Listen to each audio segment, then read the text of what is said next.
All right. All right. Okay, Matthew McConaughey. Yeah, my helmet. I'll send you guys pictures, but my helmet should be here on Tuesday. Awesome. I'll have to show you guys what my helmet looks like. Well, actually, if you look at one of the pictures, it's on the bike. It's on the handlebars of the bike.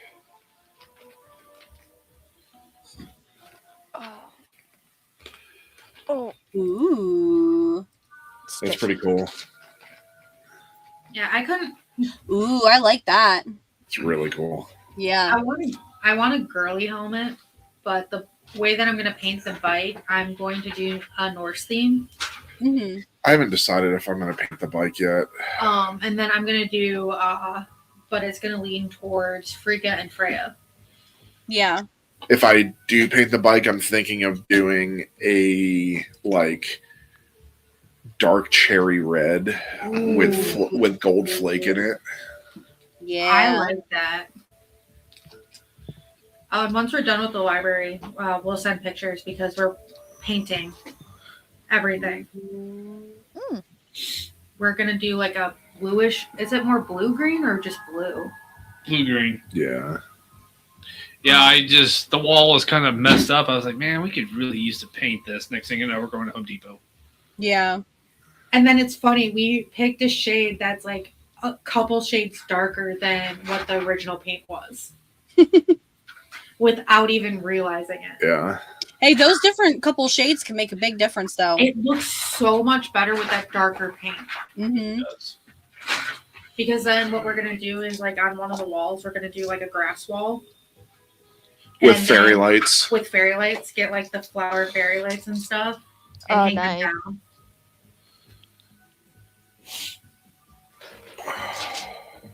I just noticed we're all dressed in America colors because they both have the American flag, and then Pam's red, I'm white, and Cara's blue. Yeah. America. 250 years, baby. Oh, yeah. 250 years, bitch. Undefeated. Hi, everybody. Greetings to everyone. Undefeated in 2 world wars. About to be a 3rd. Didn't realize how many books we had until I was like going through and labeling them all. Yeah. And I thought I had enough stickers left out. No, I had to do like 60 or 70 more like Oh my god. things Right back. to finish up the books that I had. I'm like, my hand was cramping by the end. Yeah, that ride tired me out. Well, you also haven't ridden in like a year Yeah. over because That's we why got the bike when we got after we got Maury. I got the bike in April last year. It wasn't April, was it? Yeah. It was April of last year. I thought you got it before Maury I did. or after Maury. No, I think I got it before. It was April of last year because it says it on the title. Because I had put the date on the title. But yeah, but that bike's also a lot wider too. I can feel it in my thighs. The wind was catching my knees. But his new bike, I can actually touch the ground ish. Yeah, it's got that new bike. I got a really good deal because the seat that's on it is called a Saddleman seat, and that seat's about a $600 seat. And then the pipes on it are made by Vance and Hines, and those are about $400 to $500 depending on the bike. Yeah. It's got saddlebags already on it, leather saddlebags, which those cost about $200 to $300. So yeah, I got it for a steal. Because I had to help Cade move it's now my bike. I had to help him move, and I'm like literally on point trying to help him move this bike. I could barely touch the ground.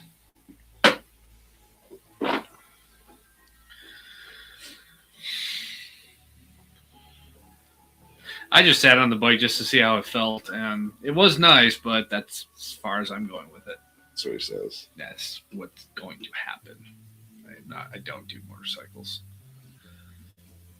Now, if there had been a Dodge Charger or something like that. Okay, I'm just I'm testing gonna do that. this until just. I was just testing, making sure we're working. Now, American muscle cars, I'm all about that. Listen, I'm not saying it's aliens, but it's aliens. Oh, so we watched that new movie out on Netflix, War Machine. War Machine. It's Alan Richson, who plays Jack Reacher. Really fucking good. Really good movie. I haven't seen it. Is it new? Yeah, it just came out a couple days. It came out Thursday. You said it's called War Machine. What kind War of movie Machine. is it? So Alan Richson is a soldier who experiences PTSD. His brother was killed, and he promised his brother that he would go through Ranger School with him. Well, not just his brother, his entire. So he goes through Ranger School, and while in Ranger School, there's an alien invasion. Ooh. But like alien robots. Like an alien robot. And you said it's called what? I'm gonna put this War in my watch Machine. list. War Machine. So fucking good, and they kept it open that they could make more. Yeah. Where can I watch it on? Netflix. Okay. It is number one on Netflix right now. Yeah, it's really and they ended it where it's a good ending, so if they don't expand it, then it's fine. See, I like that. I hate when they do like open ends and then they never go back to it. But I'm gonna send a message to Alan Richard. Can we do a War Machine one shot? That'd be a good premise. Hell yeah. That'd be a cool little premise. But they left it open enough that later on, if they choose to do more movies, they can. Because there's multiple of these machines, and we see him go to fight other machines. Yeah. So they could make it to where like he leads a ranger unit that's fighting these machines, stuff like that. Mm-hmm. But it's really good. Yeah, it was. Dennis Quaid's in it. S.A. Morales. Yeah, they've got a good cast. 90% of it was done practically. The other 10% was CGI. So you see Alan Richardson in the water and doing all this stuff. It's real. Wow. All the shit he did. The only thing on him that was CGI is he breaks his fingers. And sets them. Ooh, you know what movie? This way, and he goes.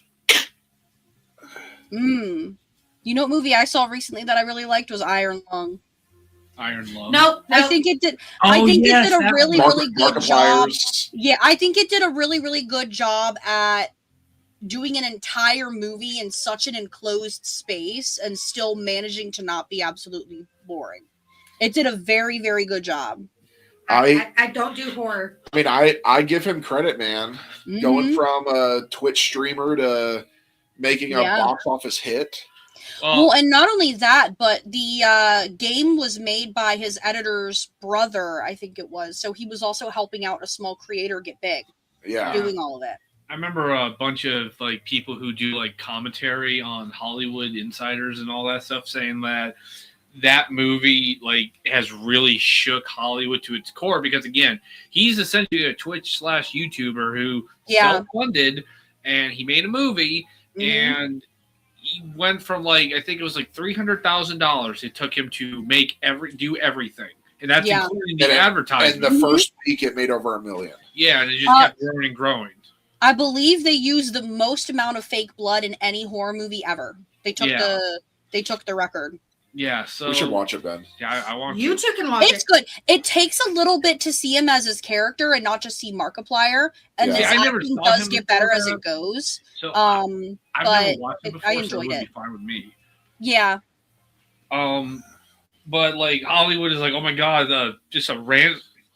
In their eyes, a random YouTuber just made his own movie, and technically speaking, he was outdoing. Like if you in certain charts, like you doing it, he was out. I believe it came out same time as like the new Jurassic World movie, and it came after that. But it was still in the office. Yeah, it was still in the theaters though, and it obliterated it. Yeah, it was outpacing a Disney film, which was like, what the hell? Yeah. No, I mean, I was surprised there wasn't as many people in my theater going to see it, but I've heard a lot of people went to see it. So couple people that I know went to see it multiple times. Yeah. So, I would have if I could. You two can. I mean, I will be downstairs with Maury and watching TV down there. I do not do horror. Yeah, you could probably rent it online by this point. We could do a movie night. I mean, so a lot of people are saying that. I mean, I personally believe old Hollywood is going away, and they have no one but themselves to blame. They've taken the writers and they said, "Oh, you have some nice original ideas. Yeah, we're just going to throw that in the trash, and we're just going to keep punching these repeated franchises over and over and over until the point where we're all just they all just look alike to at the end."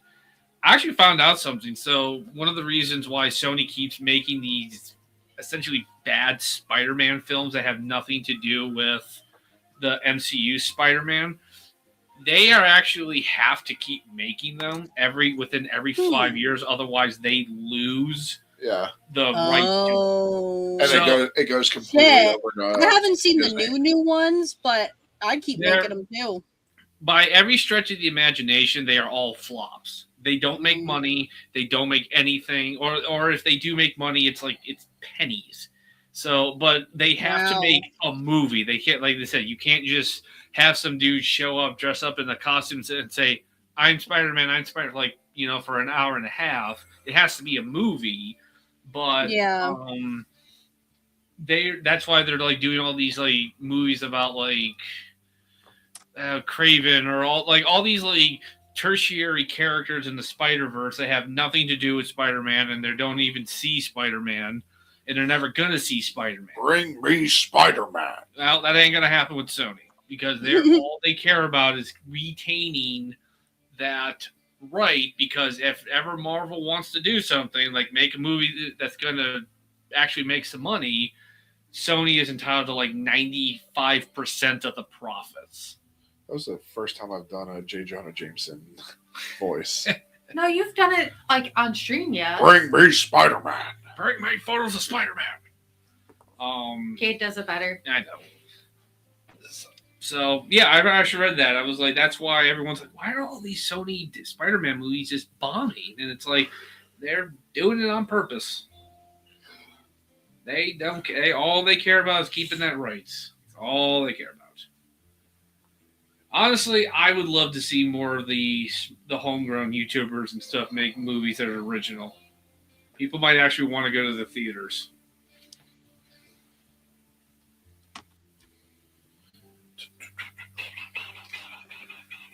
I should probably watch some more clips of The Sopranos. I gotta get into the character of my voice. Forget about it. I'm about halfway through Deep Space Nine, by the way. How you liking it? I like it. You should be at the opening stage of the Dominion War. Yeah. We started watching Sequest last night. Yeah. Oh, really? It's actually not as bad as I thought it would be. Mm-hmm. It's on Peacock, by the way. I think, Peacock. Peacock, yeah. They tried to get me into Firefly. Which is free. Yeah. They tried to get me into Firefly, and I could not get into it. It's interesting because the graphics in Firefly are way better than they are for Sequest. I don't know what it is. Well, you're going to be forced to watch it because in 7 days we're about to have some Firefly news. Yeah. So I love Nathan Fillion. I love Jules State. I just, for whatever reason, I can't get into that show. Long live the brown coats. You guys should watch Yellow Jackets. I heard it's weird. It's weird, but I like it. What were you saying, Cara? Oh, I need to watch Firefly. Yeah. I haven't watched that either. I've seen Serenity, and I love Serenity. So I hate Serenity. Alan Tudyk dies. Like I said, I've only seen Serenity, so you'll hate Serenity after you watch Firefly. All right, here we go.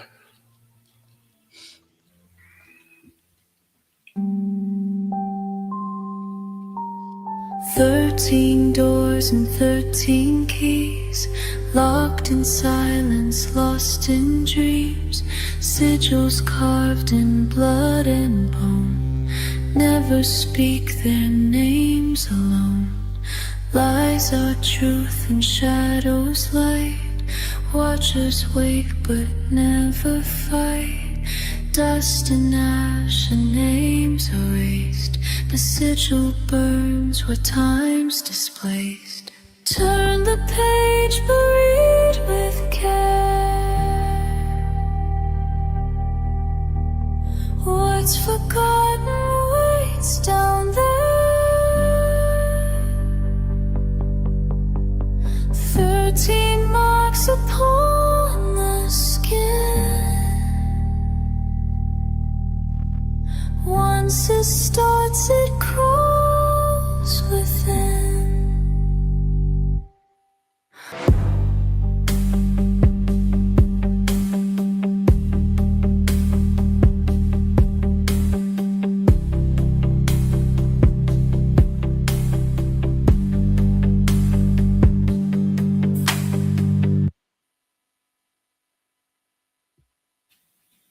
All right. So, last we left off,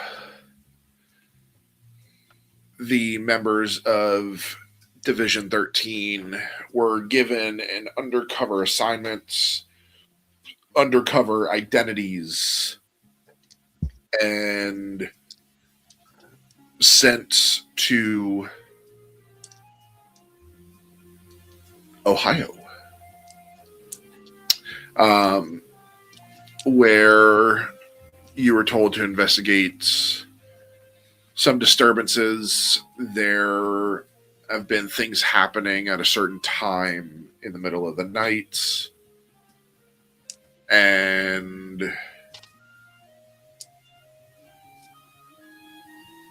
you all began to investigate in various ways, finding some odd things.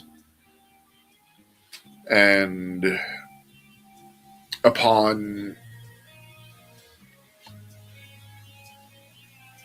deciding that you were going to break in to the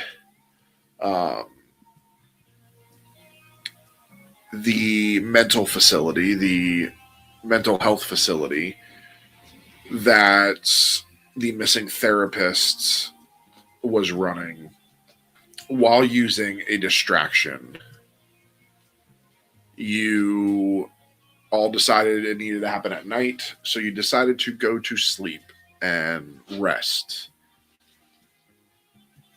And upon doing so, Kit and Vinny experienced dreams. Dreams that they can't quite understand.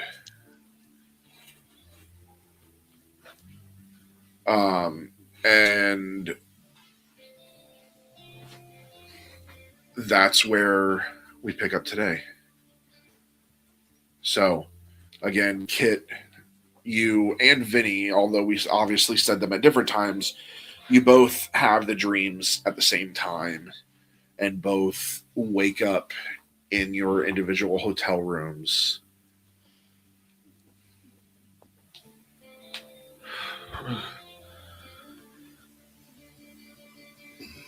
I kind of just shaking my head off. What the fuck? Go over to the sink and just kind of splash some water on my face.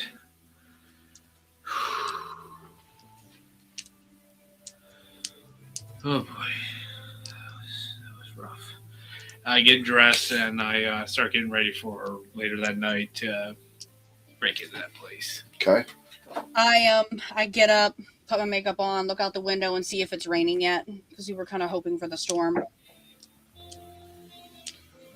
I know it said it was supposed to storm. You look outside, and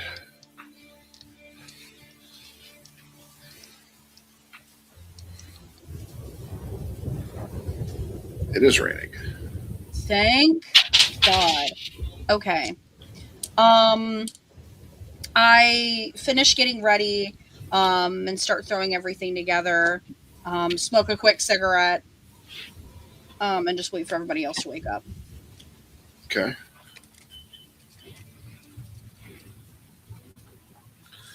I kind of go out. I already got my lock picking stuff, and excuse me. I see Tiff, and I kind of pull out one of mine, and I'm like, "Hey, you got a light?" Yeah, here. And I reach into my pocket and I pull out like a bright pink lighter. I flick it and light the cigarette.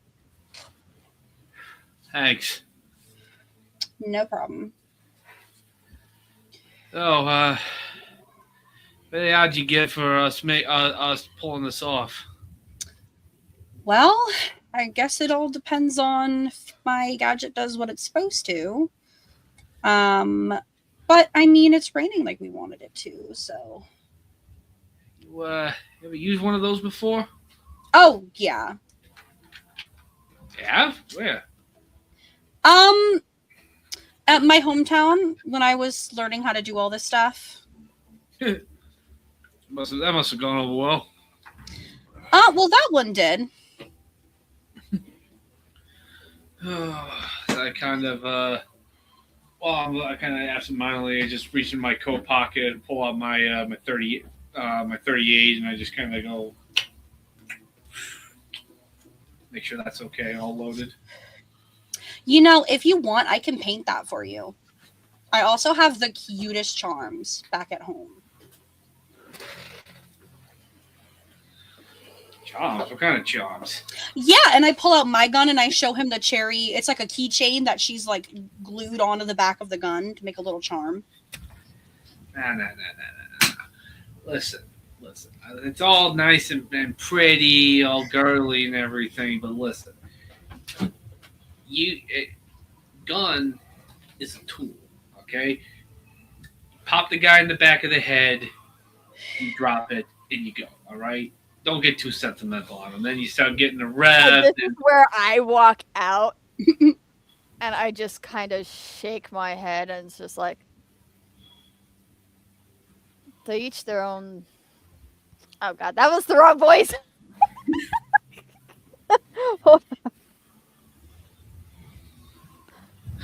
Oh my God. Hold on. You have a southern accent. I see Stephanie walk by, and I'm like, "What? You got something? You accessorize your lady's gun as well?" I don't accessorize my guns, but I don't look down on those who do. I'm not saying that about looking down on them. No judge on Tiffany over here. I'm just saying, there's no point in getting sentimental with something you're probably going to have to drop in the gutter at some point.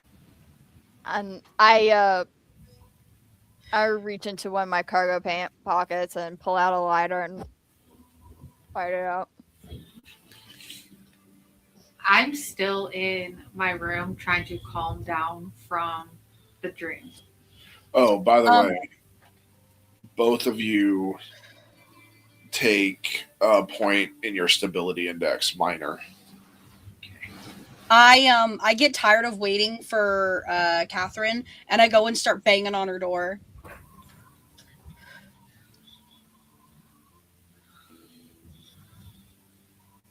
Yes.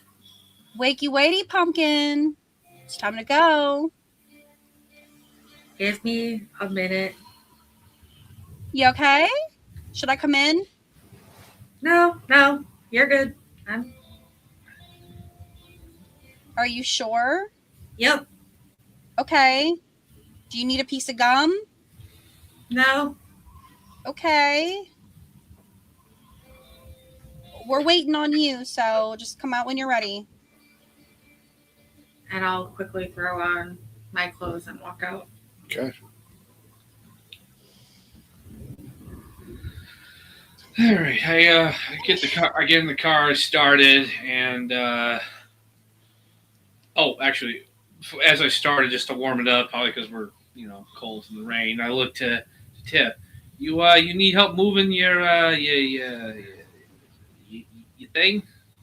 Oh no, it's not too huge. It's okay.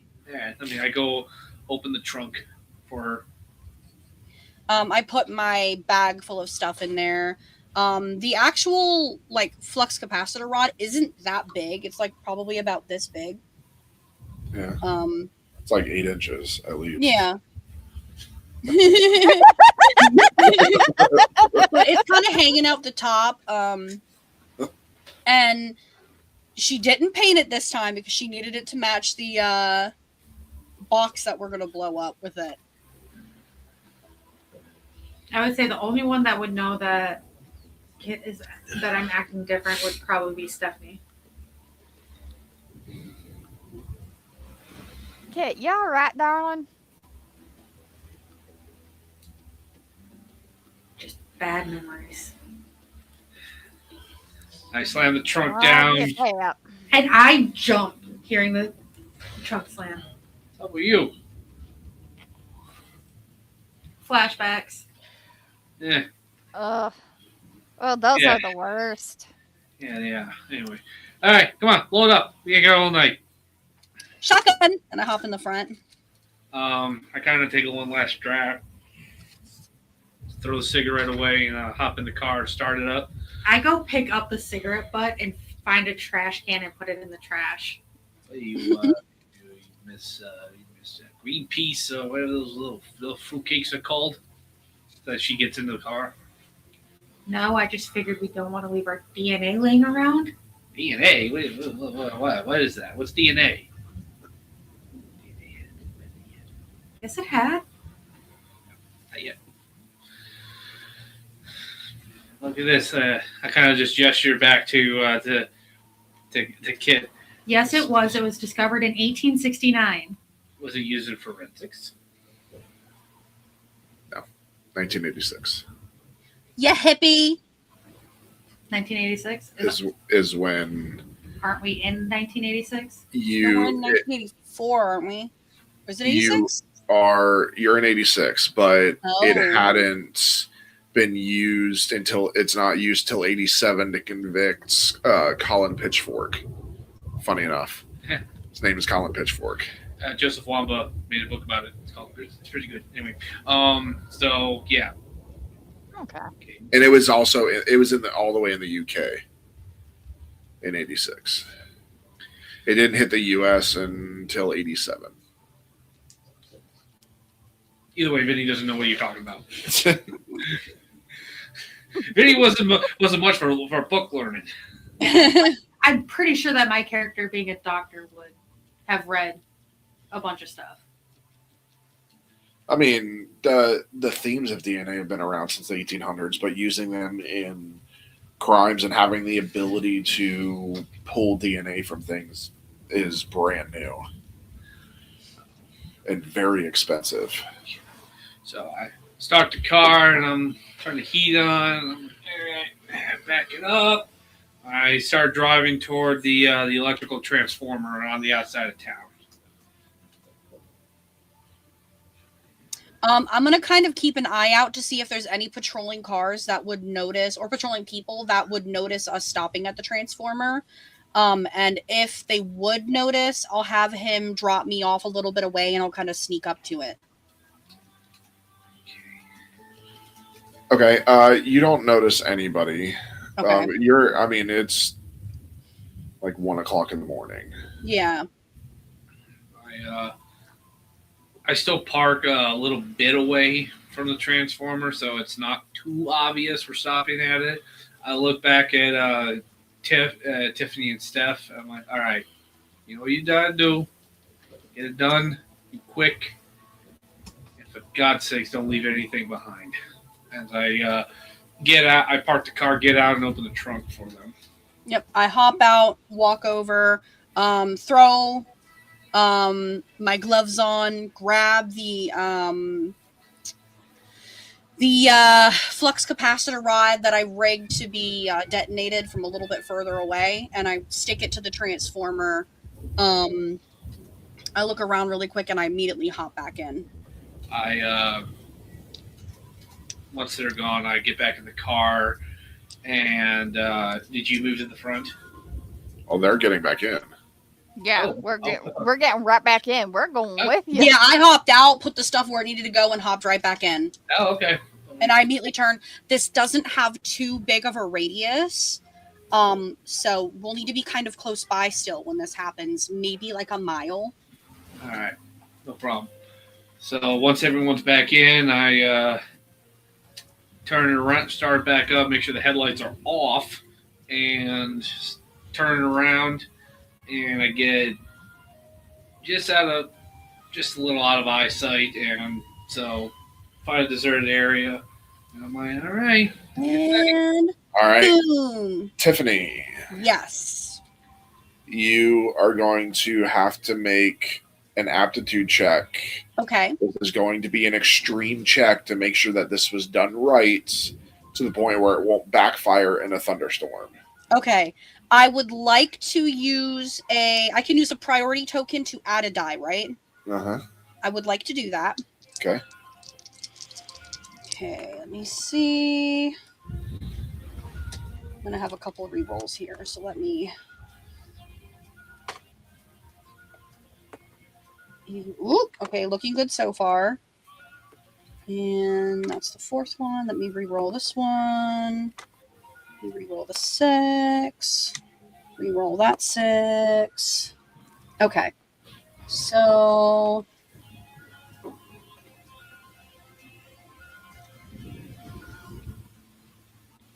$28. Critical success. Nice. Oh, thank God.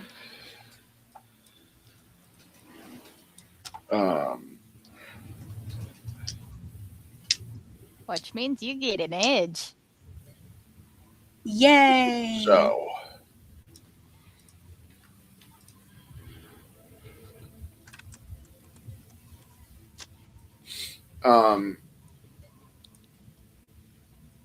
I will say the transformer station kind of sits off a gravel service road. It's about a mile outside of Redwood Falls. There's a chain link fence surrounding the structure. You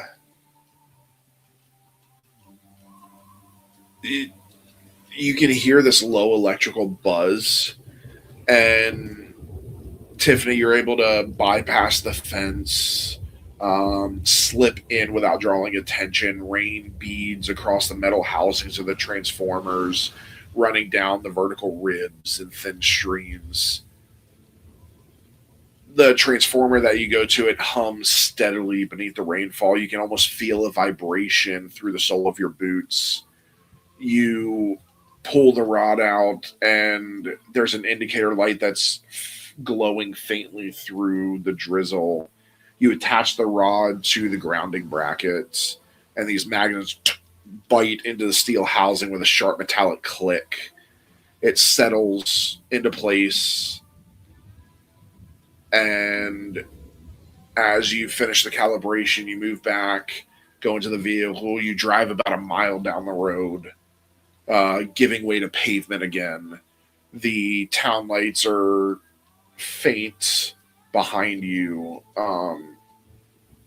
barely visible. The transformer station starts to disappear behind a low hill and a stand of trees. And Tiffany, you hold the detonator. Kaboom.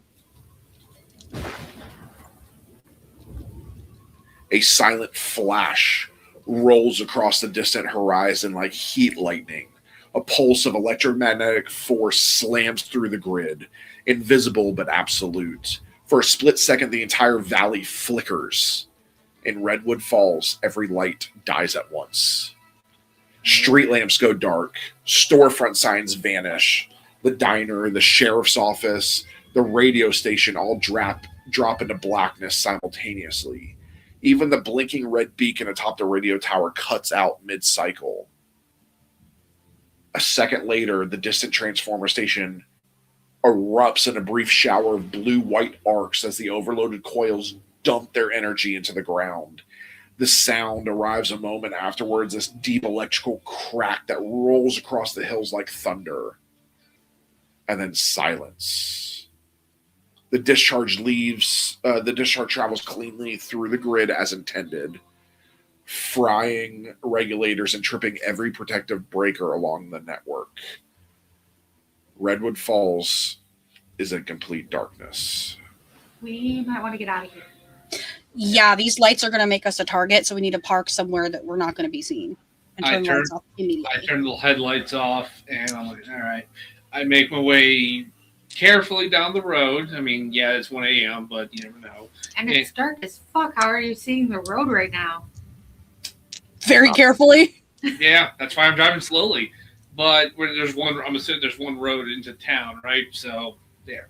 So, drive there, get to where the medical building, the clinic is. I want to take one loop around, make sure that all the sheriff and everyone's gone.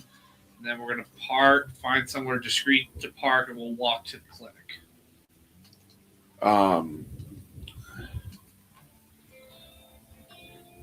So I want you to make a finesse check to be able to drive in the dark. Finesse? Okay. We're about to get into a car accident. Oh yeah, no, that 6, 4, and 5. It's not bad. 3, 6, 4, 18 plus 23.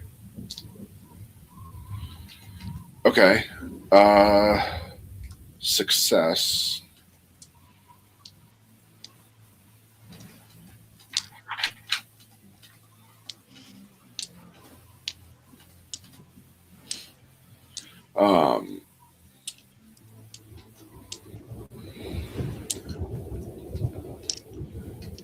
probably using the light from the lightning to keep on the road. Yeah. Okay, so the road's almost completely dark without the street lights. Redwood Falls becomes a silhouette of rooftops and tree lines against a dim rain-soaked sky. You get closer to town and you see something has already gone wrong appearing in the distance. Flashing lights. Red and white strobes pulse through the darkness ahead, reflecting off the rain and low clouds. The lights bounce against the wet asphalt and shimmer along the trunks of roadside trees. Emergency vehicles. When you turn onto Mill Road, the source becomes clear.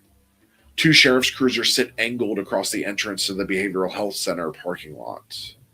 Their light bars spinning silently in the rain.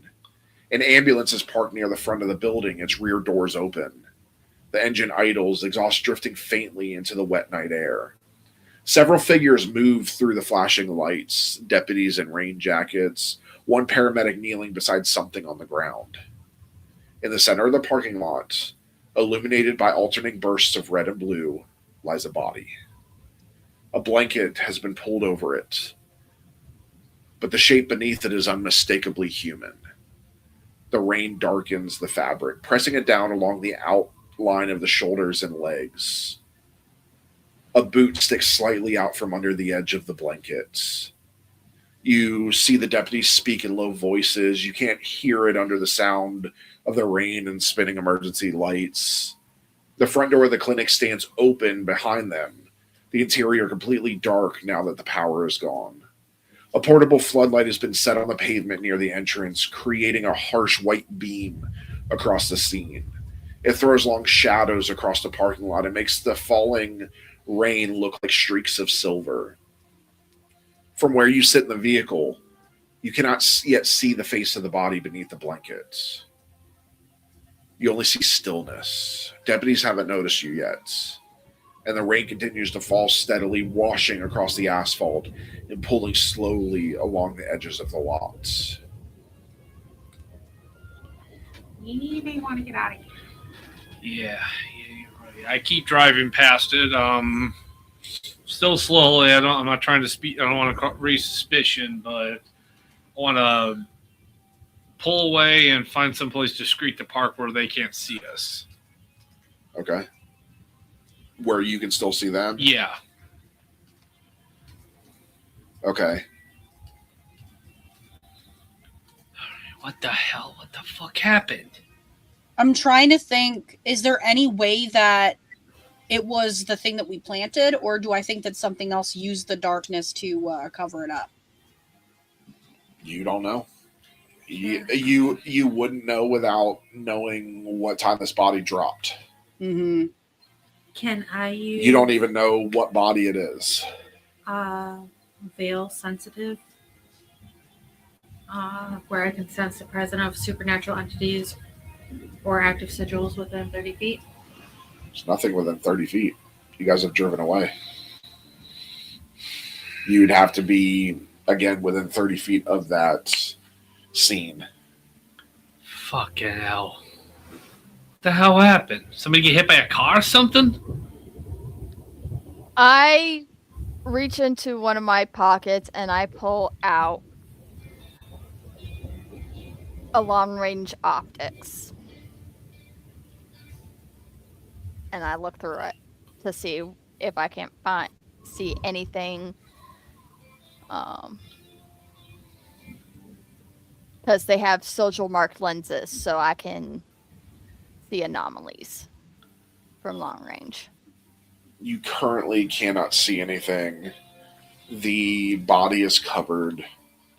Everybody's moving through trying to figure out what happened. I'm going to watch the scene through the optics and see if... Okay.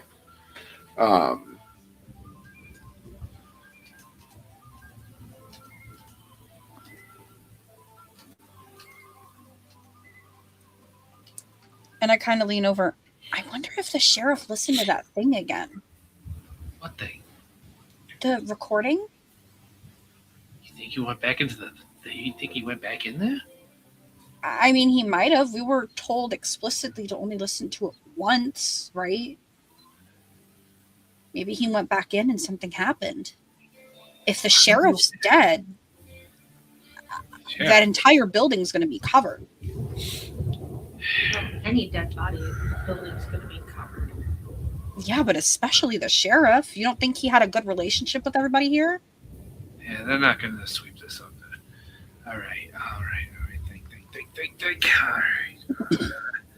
We can't go. The other option we have is to go to her house. Yeah, that's the only thing we can do right now. At least we know the cops won't be anywhere near her house, but... And if she's trying to hide something might be that there. She doesn't want to see, the house would be the place to look for it. Okay, yeah, that's one place too. Stephanie. Yeah. Looking through the lens, the first thing you see are the deputies. 3 of them stand near the cruisers, rain jackets reflecting the rotating emergency lights. One is speaking into a handheld radio while another moves slowly around the perimeter of the lot, scanning the ground with a flashlight. The beam sweeps across wet pavement, catching puddles and scattered gravel. Near the ambulance, a paramedic closes one of the rear doors while another stands over the covered body with a clipboard. The blanket covering the figure is soaked through in places where the rain has collected. It clings to the shape beneath it now, revealing the outline more clearly. Broad shoulders, long legs, boots. One arm lies partly outside the edge of the blanket, palm turned upward against the pavement. A sheriff's badge glints faintly on the soaked uniform shirts. The rotating light catches the metal for a split second. Then again. You adjust the focus and the badge number is partly visible, and the sleeve patch reads Redwood County Sheriff. A deputy kneels briefly and pulls the blanket back just enough to check something near the collar. For a moment, the face is exposed. Sheriff Daniel Mercer. Rain falls across his unmoving features. The deputy covers him again and stands. Another cruiser pulls into the lot from the road, its tires cutting through the puddles as the lights join the others in flashing bursts of red and blue. From the distance through the optics, you can see the clinic door still hanging open behind them. There's no power, no lights. The deputies continue moving around the scene. And still, in the distance, the radio tower remained dark, its red beacon still dead after the EMP pulse. Well, I got some bad news for y'all. What's that? It's the sheriff, isn't it? Yep. Well, what we can do now, probably he went back in the clinic and something got him. That's the only thing. There's The nothing. other option thing is he could have been part of the experiment. We don't remember what happened and what was on that recording. Yeah. Who says that wasn't his second time listening to it? No, I agree. I agree. It's probably something going on, probably linked to there. But until they all clear out over there, we're not going to find anything in there unless we all feel comfortable blasting away some deputies. Which I tell you right now, I'm not. So Let's go check out the doc's place. listen, Although Okay. the radio they're gonna tower question. I turn to the others and I'm like, listen, they're gonna question us as a matter of routine because they did talk to us and we were there earlier the day. But unless he got zapped by something, which again they can't link to us. I looked at Tiff, right? The device should have exploded completely. It should blend right in with the transformer. So we're clear. They have nothing on us. So let's go find this doc's house and see if we can take advantage of the fact that there's not going to be a cop within miles of the house, if there ever was any there, and find some answers. All we got to do, and then later the next day, if it's not guarded or something, figure out a way to get into that clinic if we still need to. See, my concern is I don't think they have a reason. When we went by, was the door open to the clinic? I don't remember. Yes. Okay. Yeah. They're going to go in that clinic and they're going to find that recording. Well, we can't and then help they might that. take it. Well, nothing we can do about it. It's out of our hands again, unless we're willing to go in guns blazing and shoot a bunch of deputies. Which Did it look like I could sneak in? No. There's no way. No. So I start up the car again, and I'm like, all right, everybody got an address to know of where this doc lived? I don't think we ever got it. We just remember. farm. Hang on, let me see. I might have written it down.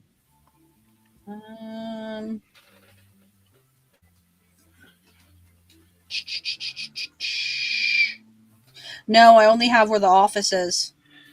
All right. I look around. Do I see a payphone? No. It wouldn't work anyways. No, I'm not trying to use it. He's gonna look for a phone book. Yeah, it's 1986. They have phone books. Yeah, that's true. Yeah. But Holy no, shit. Okay, I drive away. I drive off, and I try and see if I find a payphone.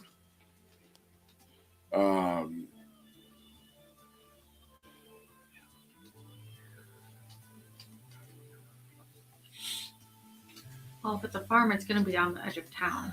You know how many farms are probably going to be? Yeah, but most farms also have signs out front. That's assuming it's an actual farm. Phone books are best chance. So the rain weakens as you drive, tapering from a steady downpour into a thin mist that streaks across the windshield. Your wipers slow to an occasional swipe. Puddles still cover the roads, reflecting the scattered emergency lights back near the clinic. With the town's power still out, Redwood Falls looks even smaller than it did before. Most of the streets are completely dark now. Houses sit in silhouettes, their windows black. Only the occasional flashlight beam moves around a curtain where somewhere inside someone is checking breakers or lighting candles. You pass through the center of town again, moving slowly. Without power, the diner is closed early. A single lantern glows faintly inside the window where the waitress must be waiting out the outage. The radio station building sits dark as well. No lights in the windows, no hum of equipment reaching the street. You do find a payphone near the corner of Main and Alder, mounted to the outside wall of the grocery store. The metal housing glints faintly under the weak glow of battery-powered lantern hanging above the entrance. A stack of thick yellow directories rests on a small shelf beneath the phone, tied loosely with a piece of twine so they don't wander off. I go up to the phone books and I start looking up the last name of the doctor. Which is? Hang on, I have it. Notes? Justine Melman. Nope. No, it's What? I thought Justine Melman was missing. no, it's Elaine Marrow. Elaine Marrow. yeah. Yes. I look under for Elaine Marrow until I find Elaine Marrow's in the phone book. You look under Marrow because it goes by last name. Yep. Only one name appears. Marrow Elaine. Rural. I can't ever say that word because of my accent. Rural Route 3. I pull the page out. What time is it? It is about 1:30. I pull the page out from the phone book and I run and tuck it in my pocket and run back to the car. Okay. And get in there, start it up, and I pull it out. Got it. And I hand it over. Who's in the passenger? I'm in the passenger. I give it to Tiffany. I read it really quick. All right.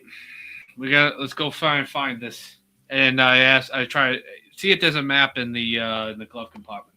I look for a map. Okay. I'm old enough to remember all this. Me too. This was in the 90s too. Yeah. GPS wasn't popular until we had phone books in early our house. Yeah. Yeah, I was gonna say when we used to go to Six Flags, we used to use we had a phone book in our house. MapQuest. Oh, I forgot. MapQuest. You remember printing out Yep. the Yeah. map? Yeah, You could print them out. yeah, and we then, used God to use forbid that. there's fucking construction. Ugh. Because Mhm. then you have to pull off to the nearest gas station and be like, And then Where look the for a fuck are local we? map because every gas Mhm. station had an atlas. Our car, we had one of the thick atlases because you had them by region. You had Yeah. like northeast, southeast. So you do find a county road map. The roads around Redwood Falls are simple. Main Street runs through the center of town, branching out into two state routes, a handful of rural connectors. Rural Route 3 is marked in thin gray lines on the outer edge of the map, cutting through open farmland before winding into low hills and wood patches. A small dot sits beside the road with a handwritten note someone once added in pen, Marrow Farm. It looks like it's a straightforward drive out of town past the grain elevator, across the narrow bridge over Miller Creek, then another 2 miles through the open fields before the road curves into a line of old maple trees. The map suggests the farmhouse sits well back from the road. So I pull up to it. I wanted to see if there's a place I can discreetly park the car that's not visible. So, well, let's drive out there first. Yeah, drive out there. This is not a DeLorean. You got flux capacitors and all that. I Hey, the mean, movie why not? just came out. Let's actually make sure our car is not a DeLorean because it won't work. Main Streets. So,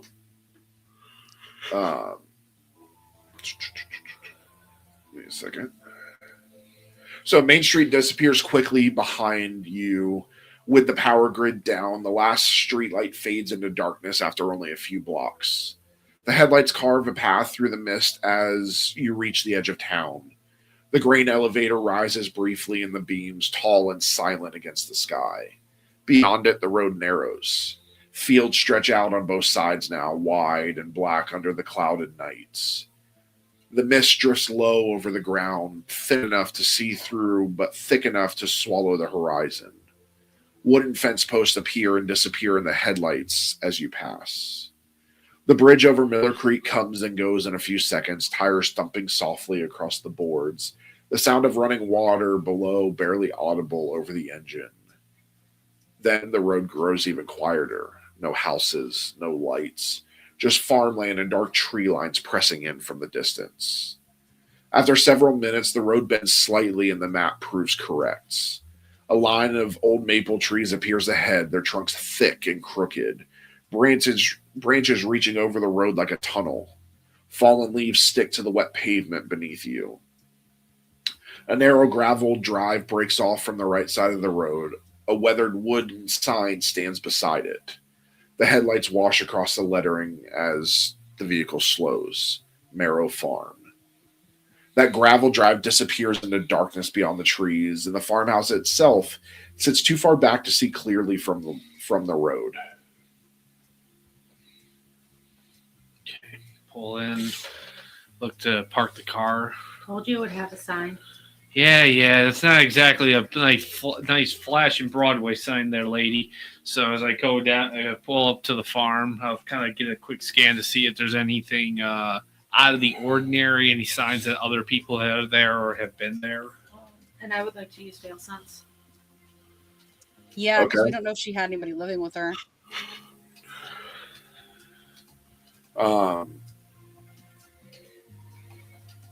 Go ahead and roll an aptitude check. You too. Aptitude,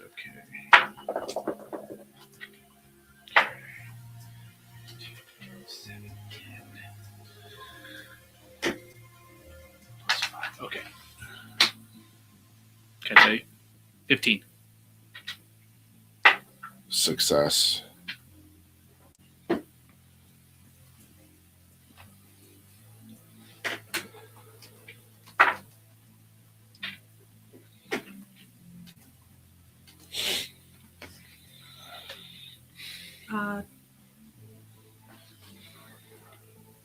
Over 30. Critical success.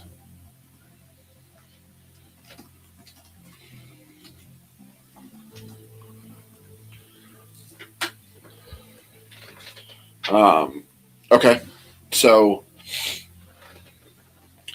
the gravel crunches softly under the tires as the vehicle rolls slowly down the long drive. The maple trees thin out after the first 50 yards, opening into a wide stretch of farmland that slopes gently away from the road. The headlights sweep across rows of dark soil and tall grass before settling on the farmhouse itself.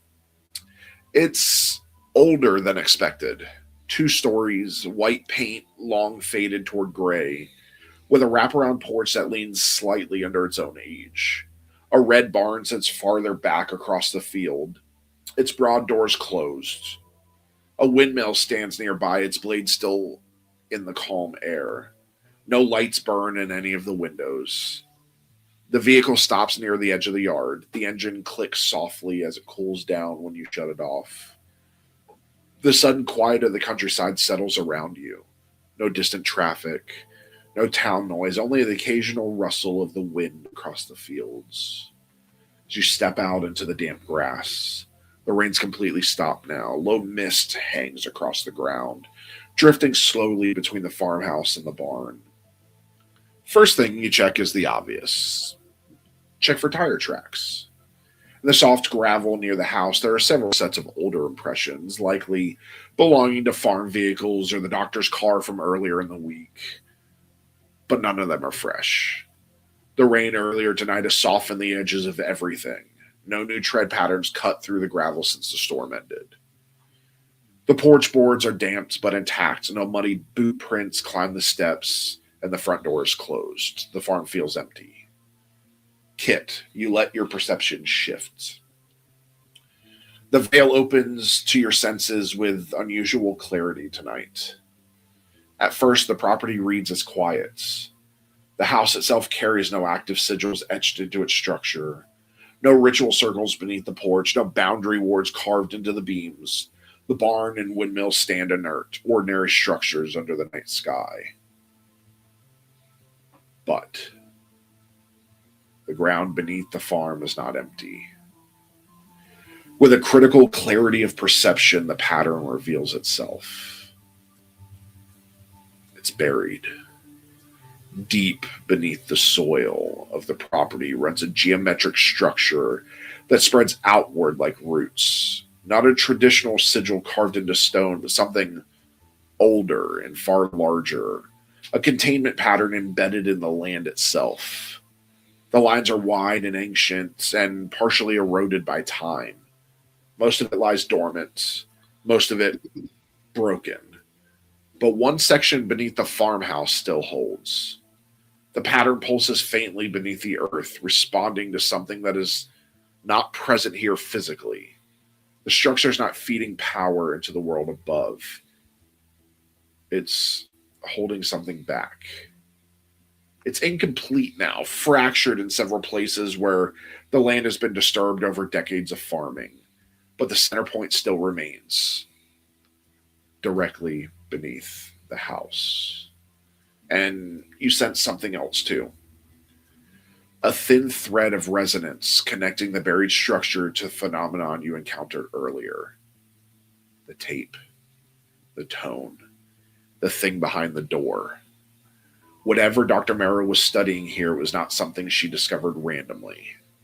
The farm sits on it, above the broken lines of an old containment system.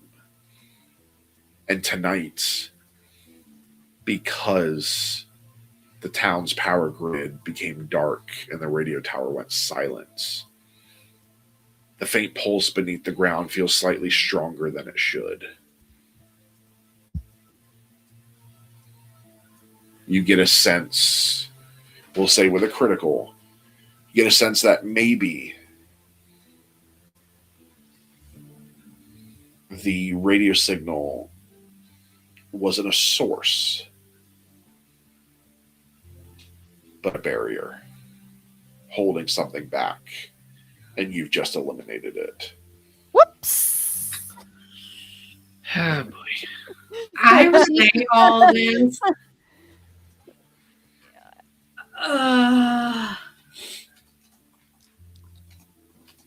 I relate what I'm seeing underground. I kind of look underground like, you telling me there's some kind of like, what, a lockbox or something underneath here? More like an incomplete containment sigil.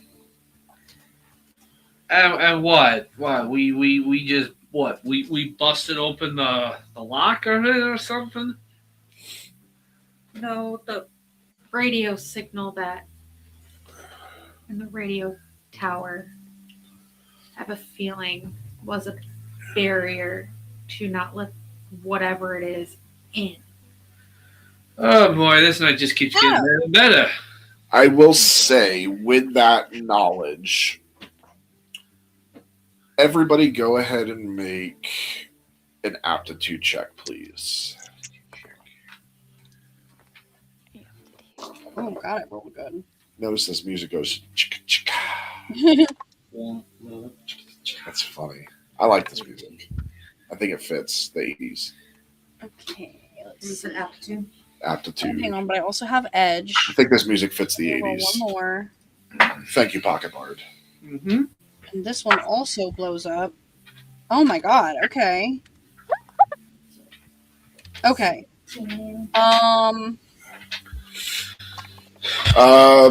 Stephanie, what do you got? Give me a moment. I am still rolling because I've rolled 3 6s in a row. Yeah, I'm still calculating too. Success. Let me get my calculator out. Should really think about making Branding a calculator. Yeah. Wonder if we can do that. We'll have to look. You can brand anything. It's not like anybody has a patent over calculators. 30. Okay. 30. Yeah, 30. Way over 30. Over Critical 30 before I success. even have my plus 10. Critical success. 27. Critical success. So you're the only one that wasn't critical. But I still succeeded. Barely. Yes. How am I outrolling you? You, as you all think about it, you think about this time, 213. When you think about this being a barrier, now you've kind of figured out maybe this is a barrier. 213 isn't an event or a broadcast. It was a synchronization pulse where the barrier resynced itself to hold whatever's in. The radio tower and the grid were acting as a containment field. You think that the tapes were likely attempts by Dr. Morrow to interface with or study the barrier.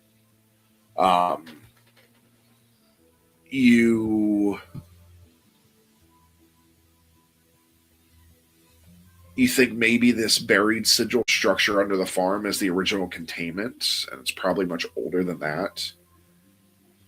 And a modern radio system is unknowingly reinforcing the barrier. So I kind of just rub my eyes and okay. So we gotta how is this not known? How are we walking into this and there's God knows what is beneath our feet, just locked away. Ain't got time for that. That's what gets me, because why are they going to take me for fucking up a town and now they're going to have me fuck up another town?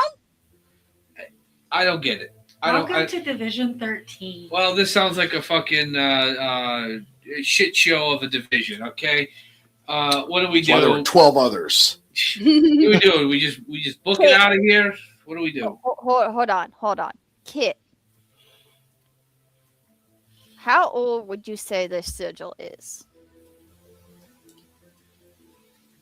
Would I get a sense of how old? At least hundreds of years. Hundreds of years? Probably maybe more. Probably more. So probably before we settled here. Before Division 13 existed. Yeah. Wink, wink.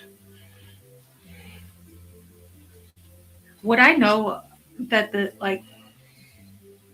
being a scholar and everything, know about where the tribes and everything, Indian Native American tribes and stuff? I mean, that would depend on your source of study. I mean, if you studied American history, then sure. I mean, I would have studied American history. I mean, I could say, unless you are a complete nerd who just happens to know every part of history, especially American history, without having studied it in school and can give fun facts on it. I mean, she is a nerd. I mean, she went to school for multiple years. That's your definition of what a nerd is? Yeah, man. That also reads a lot. So I was a history major. What does that make me? Would I? Sure. If you're getting at what I think you're getting at, yes, it's possible. Ancient Indian burial ground. What are you two saying? What? Come on, let me in. Sorry, Native American burial ground. Hundreds of years ago, possibly more. What? Come on, spell Native it out. American. Oh, this is the 80s. They would be saying Indian. Yeah, they say Indian. This is the 80s. So you'd be saying Indian. What? You saying a bunch of Indians who were able to keep this thing locked up? I mean, it would make sense. Yeah. Great. Well, thank you, fucking pilgrims. For wiping those guys out. Well, that was more. Whatever. Who cares? Do you know any any Indians we can call and tell us how this is done? Would Division 13 have some guys on auto call or something they can? Yeah, us. Okay, well, we'll call up some Indians and have them tell us how we can patch this up. In the meantime, I looked at the house. I'm gonna go inside and see what we came all this way. Let's think this through before we go into a broken containment sigil. What is it in the house? I thought you said it's on the ground. It's the entire area. So we're already in it. Yes, but we can see out here. All around us. We're in the house. We don't know the layout of the house. And it's likely, if what you're describing, that house sits dead center, which it's probably the main containment of whatever this is. All right. You don't want to go in. You don't want to go in. I'm not saying that. I'm saying we be smart. What? You want to get some flashlights? I mean, we got some in the trunk.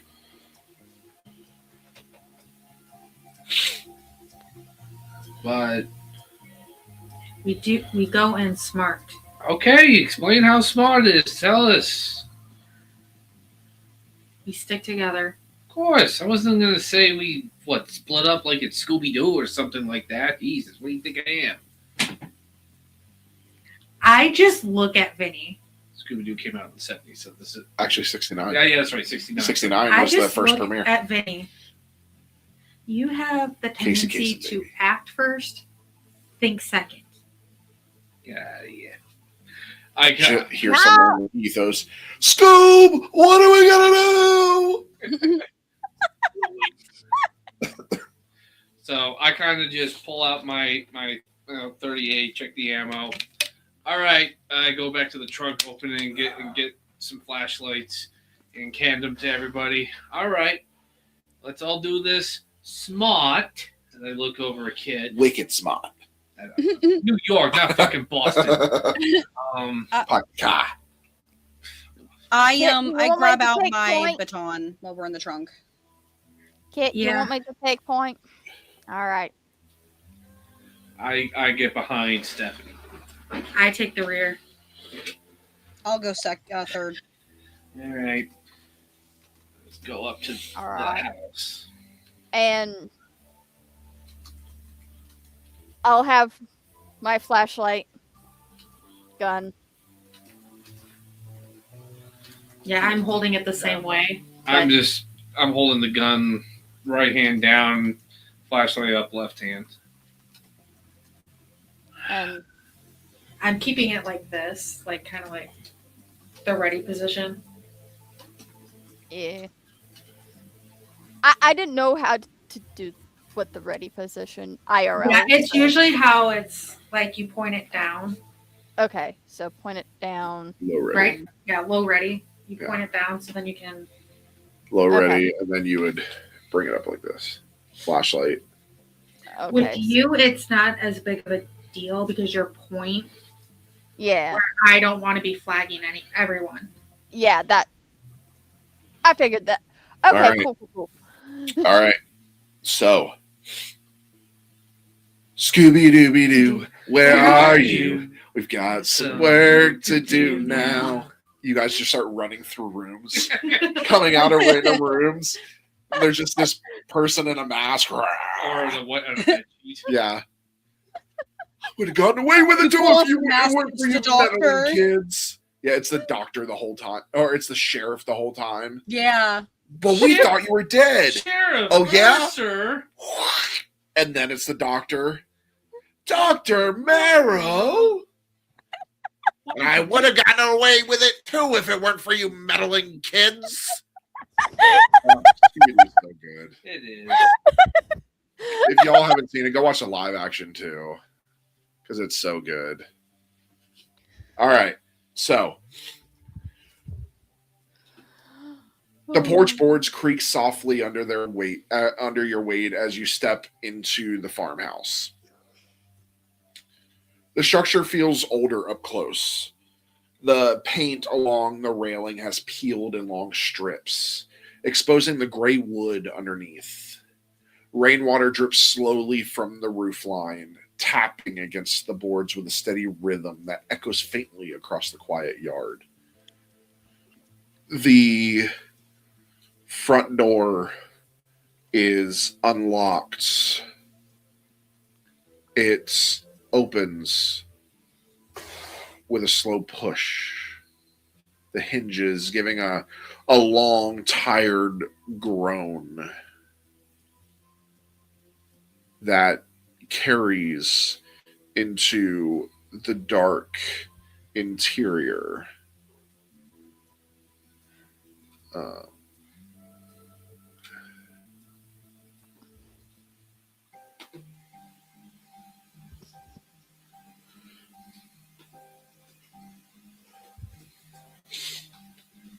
Inside, the air smells of dust, old wood, and something faintly medicinal, like antiseptic, long dried into the grain of the floorboards. The house is cold. Not unnaturally so, but colder than the night air outside. Your flashlight cut thin beams through the darkness. The entryway opens into a modest living room. Worn furniture sits arranged neatly as if someone left it in order before stepping out. A couch faces a small television set from the late 70s. A bookshelf along one wall holds medical texts and farm ledgers mixed together in uneven stacks. Nothing's overturned, nothing's disturbed. But the house has the quiet of a place that hasn't been lived in for several days. The hallway stretches deeper into the structure, leading toward what must be the kitchen. A narrow staircase climbs along the wall to the second floor. The floorboards creak in slow complaint as you move. Outside, the mist drifts through the fields, barely visible through the front windows.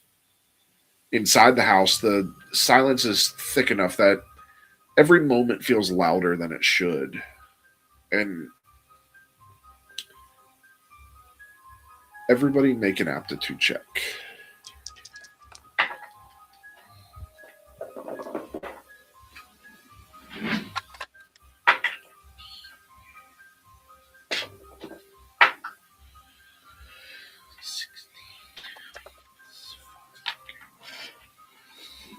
More math. Okay.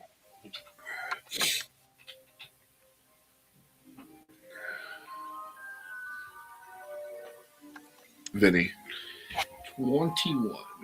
Success. Kit. 19. Success. Stephanie. Still rolling. Tiffany. Still doing that, unfortunately. How many flashbacks is this bringing back for Kit right now? We'll see. What was that? Aptitude? Yep.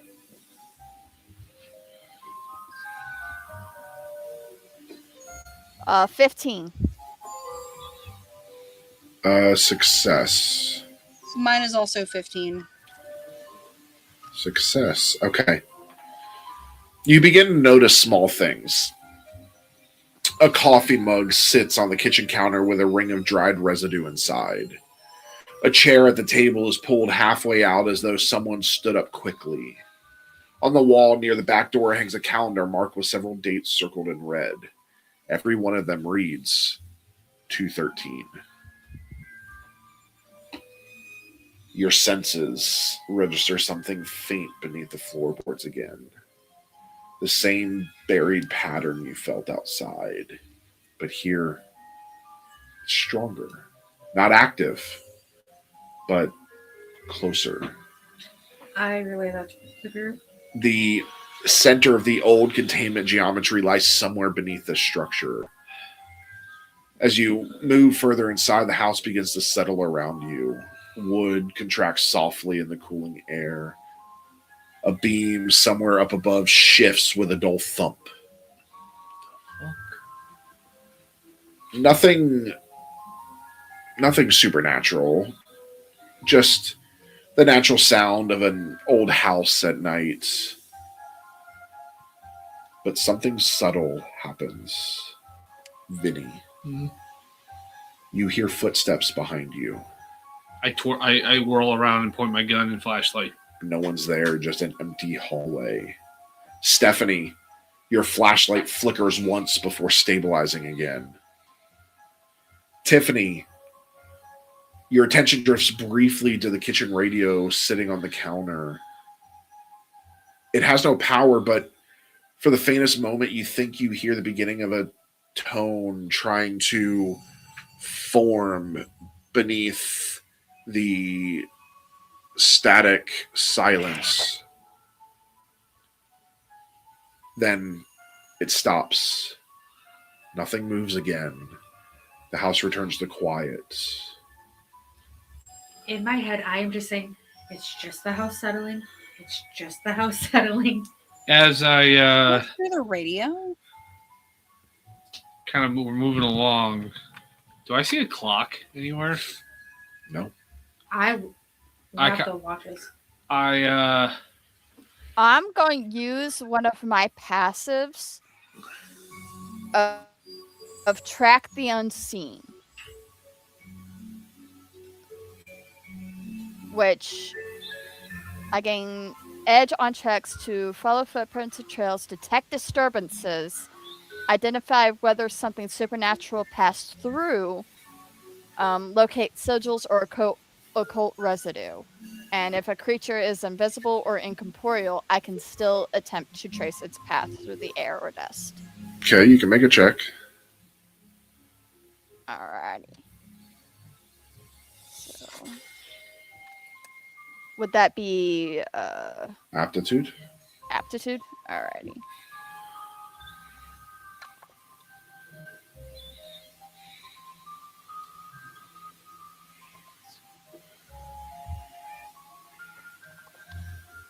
Oh, that was cocked.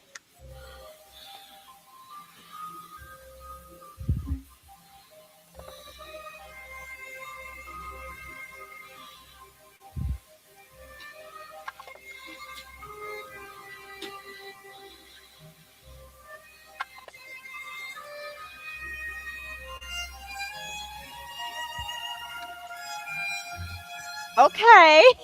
Die.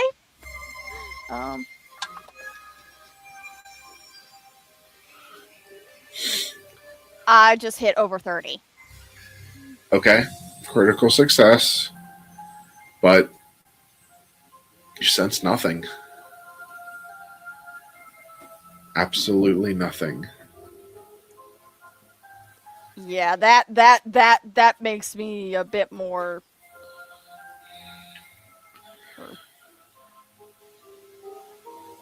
wary about the place. I kind of whisper to the others as we're moving through. What time did they say that things stopped popping off? I look at my watch to see what time it is.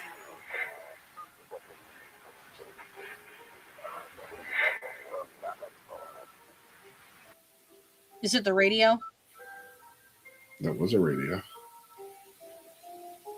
A radio, not the radio? It's 2:13. Nobody move. We stay together. I wasn't planning on going off exploring.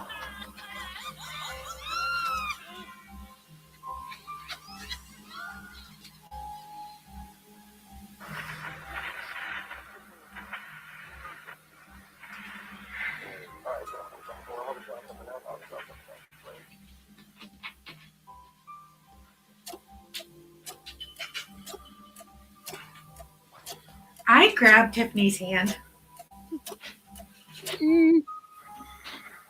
I've got you. What are you guys doing? I am sitting still until 2:14. As things begin to escalate, Yeah, I pull out my baton.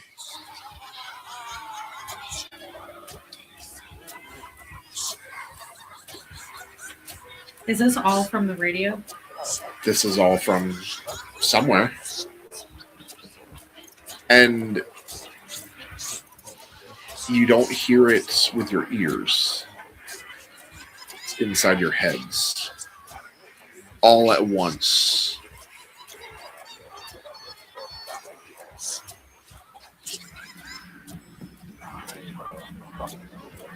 For 1 minute straight. Until the clock hits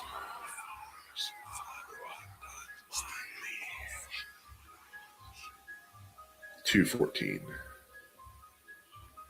Okay, now how many flashbacks is... Everyone, not only do you take a mark in major stability index, but you also gain a major mark of exposure. Oh, shit. So, one each? One each.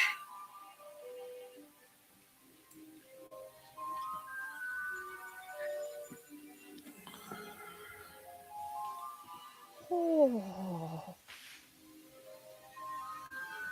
Well, Kit would actually know that the way Stephanie is just absolutely just rigid, she's having flashbacks herself. Yeah, Tiffany, you would feel Kit's hand like extremely tight on your hand. Like almost crushing it. All right, what are you guys doing?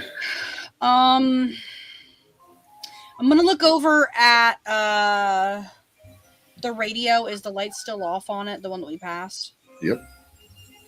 Okay. I mean, I guess the only thing to do is keep moving. Now you can either continue into the kitchen or move upstairs. We're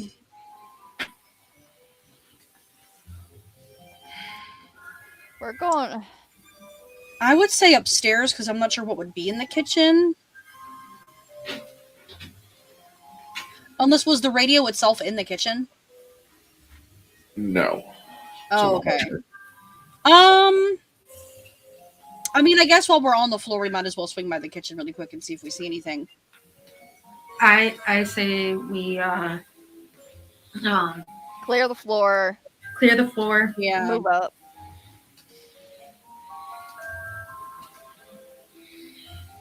Okay. But as we're clearing, do I notice a way down? No. Okay. So, like, no door to a cellar or something like that? Not that you can tell. Might be one outside, but or hidden Probably. Would I know from being from the Midwest and that they're typically outside? Not necessarily. All right. So you move carefully down the hallway, flashlights cutting steady beams across the walls as you approach the kitchen. The boards beneath your boots complain quietly with each step, the sound dull and heavy in the old wood. The kitchen opens wider than expected once you reach it. It's an older farmhouse layout, functional rather than decorative.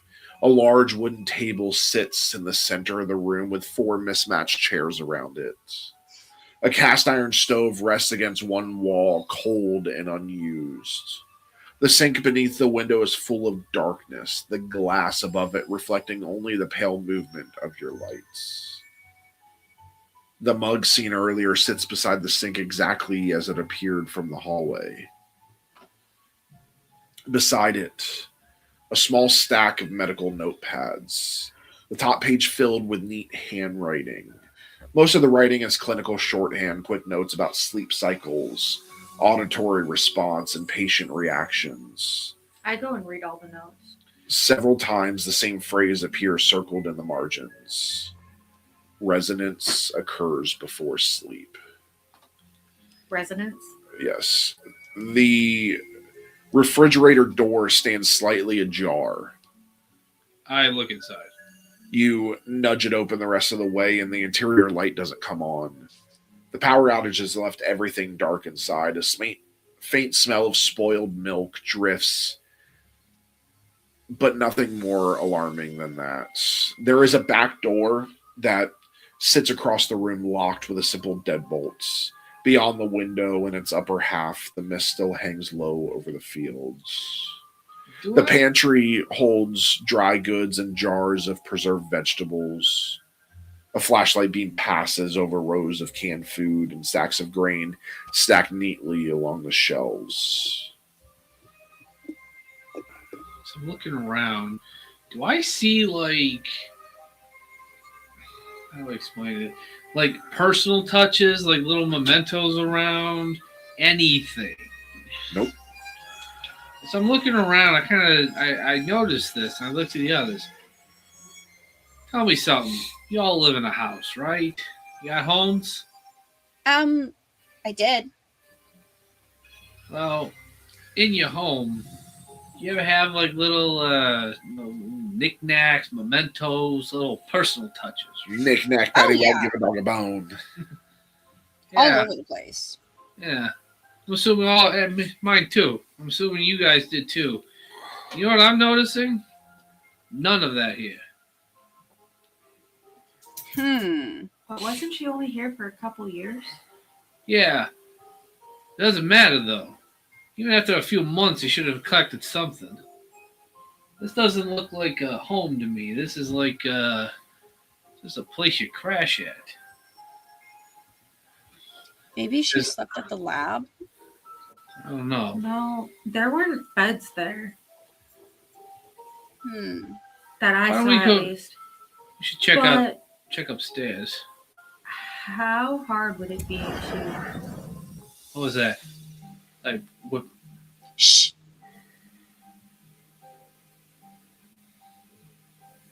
How hard would it be to research something like this? If it's hundreds of years old, she could have known what she was looking for and found it here. Maybe. I checked the door really quick, the front door that we came in. It's closed. Did we close it? I come back.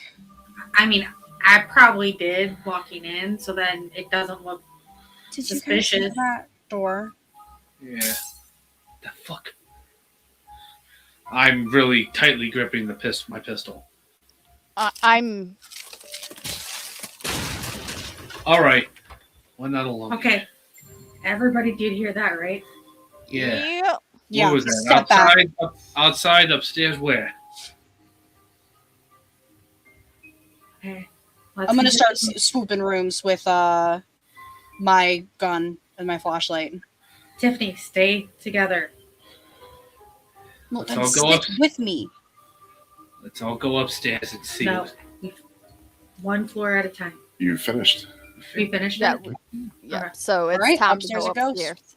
And I'm still at point, so I'm Okay. going up first and I'm walking up the stairs backwards. I'm still clutching onto Catherine's hand with my one hand. Stupid. You don't walk Right up the now. stairs- You don't walk up the stairs backwards.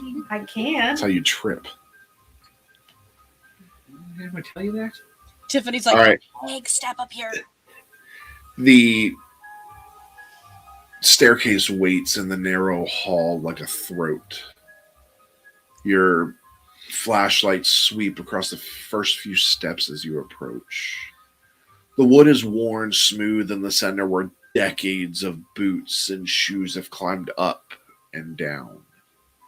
The banister is cool to the touch, slightly sticky with age and humidity. The first step creaks when weight settles on it, then another. Each step groans softly under the pressure, the sound carrying up into the second floor. The mist outside is thickened again. Through the small window halfway up the stairs, the fields beyond the farm are barely visible. At the top of the staircase, the hallway branches left and right. 3 doors. One at the far end stands open just a few inches. Tiffany, your flashlight moves across the wall and catches something scratched faintly into the plaster behind the hallway light switch.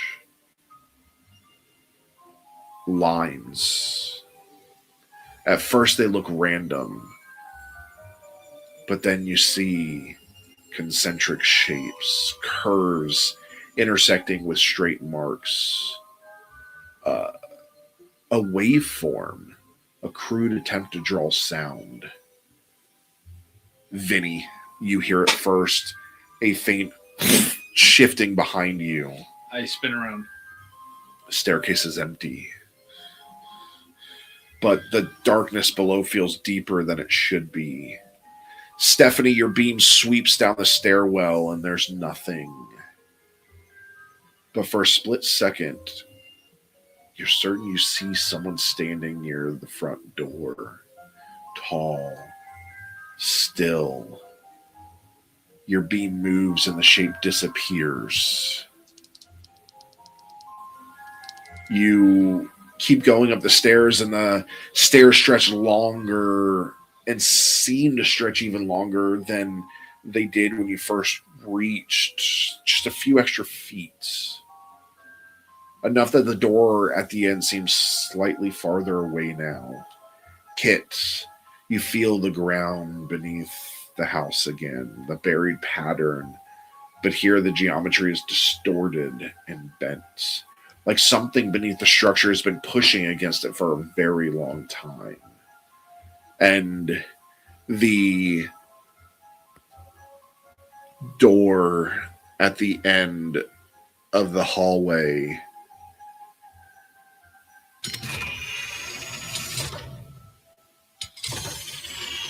opens and closes, breathing back and forth. But it can't be wind. The house is sealed. No ventilation, just the door moving. Vinny, your flashlight crosses the nearest bedroom doorway. It looks normal. A bed, a dresser, a window overlooking the fields. But there's a mirror above the dresser, reflecting the hallway behind you. And in the reflection, the hallway is full of doors. Not 3, dozens. All red. I turn around to where I would see the mirror reflecting from. 3 doors. Empty. The open door at the end of the hall now stops moving. Then, from somewhere behind the walls,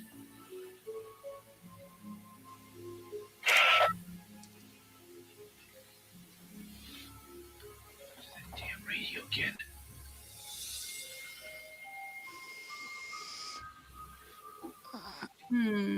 inside the room, the door at the end of the hallway fully swings open.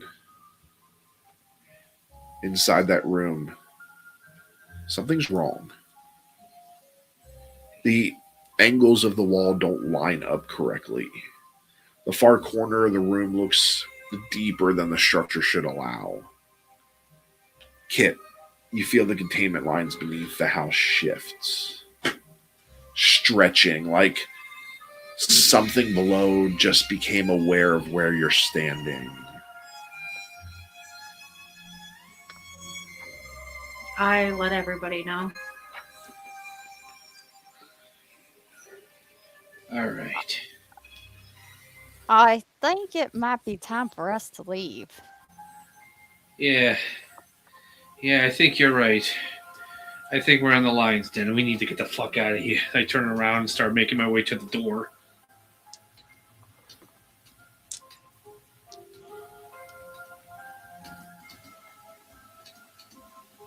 Okay, everybody agree? Yeah. We'll have to come back later, maybe. Maybe when it's light out. Yeah. You. I make for the door and to open it. Or is it already open? Okay. So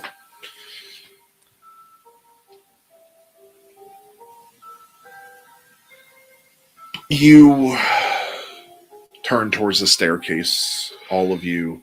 Your flashlights swing back down the hallway toward the landing, and the stairs are still there, but something about them feels wrong. They're not gone. They're just not the same. The staircase looks longer than it did a few minutes ago. The angle feels steeper. The shadows thicker between the rails. The bottom of the stairwell disappears into darkness where the living room should be. No sound from below, no shifting boards, no wind against the door, just black. You begin moving toward it, and the first step down groans loudly beneath your weight. The second step creaks harder. By the third step, you hear a deep, slow sound travel through the structure. The walls themselves seem to flex slightly as if pressure is shifted beneath the foundation. Then that same tone you heard in the hotel room begins again. Not from upstairs, but from everywhere. The sound vibrates through the staircase rails and up through your boots. 7 seconds. The flashlight beams flicker wildly across the stairwell as the tone deepens. Halfway down the staircase, the bottom floor comes into view. But it's not the living room. The hallway below is longer now. Much longer. The front door at the far end of the house looks impossibly distant. And every few seconds, the geometry of the hallway shifts by inches, stretching farther away like something pulling the structure apart from underneath. The tone stops. The house falls into silence. Then the staircase behind you slams. Not the steps, the door upstairs. The bedroom door at the end of the hall you left open crashes shut with a violent crack that shakes dust loose from the ceiling. Every door upstairs follows. 1, 2, 3, 4. The sound ripples down the hallway like dominoes.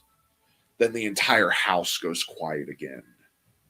Stephanie, your beam catches something on the wall halfway down the stairs. Writing. Wasn't there before. It's carved into the plaster beside the railing. There's no letters at first glance, just rough marks, but the longer the light rests there, the clearer it becomes. The same 3 words pressed into the motel notepad. You opened it. The letters look freshly cut. Wet plaster crumbles slightly at the edges. From the hallway below comes a slow sound. Footsteps. Not hurried, but measured. Coming from somewhere deeper in the house. Vinny, you swing your light down towards the floor below, and the beam lands on the far end of the hallway.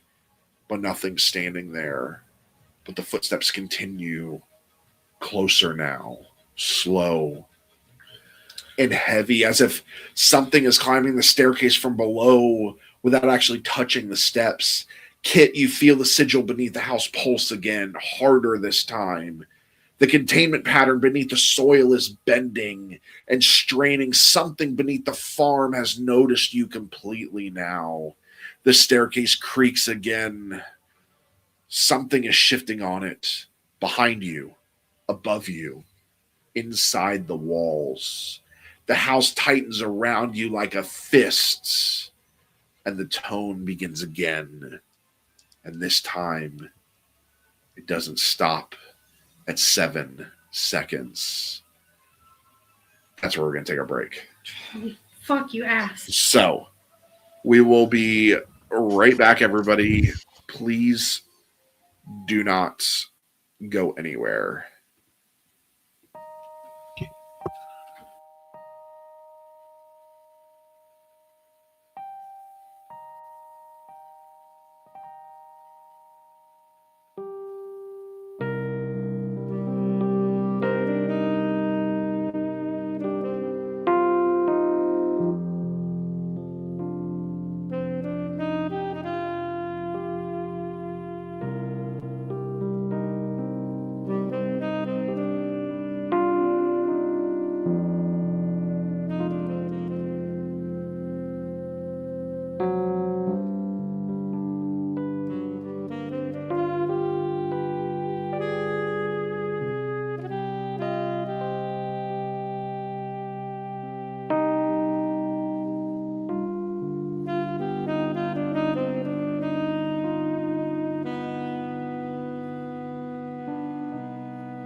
All right, we are back.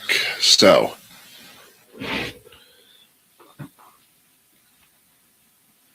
the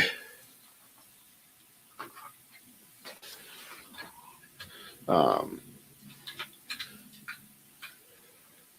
1 second.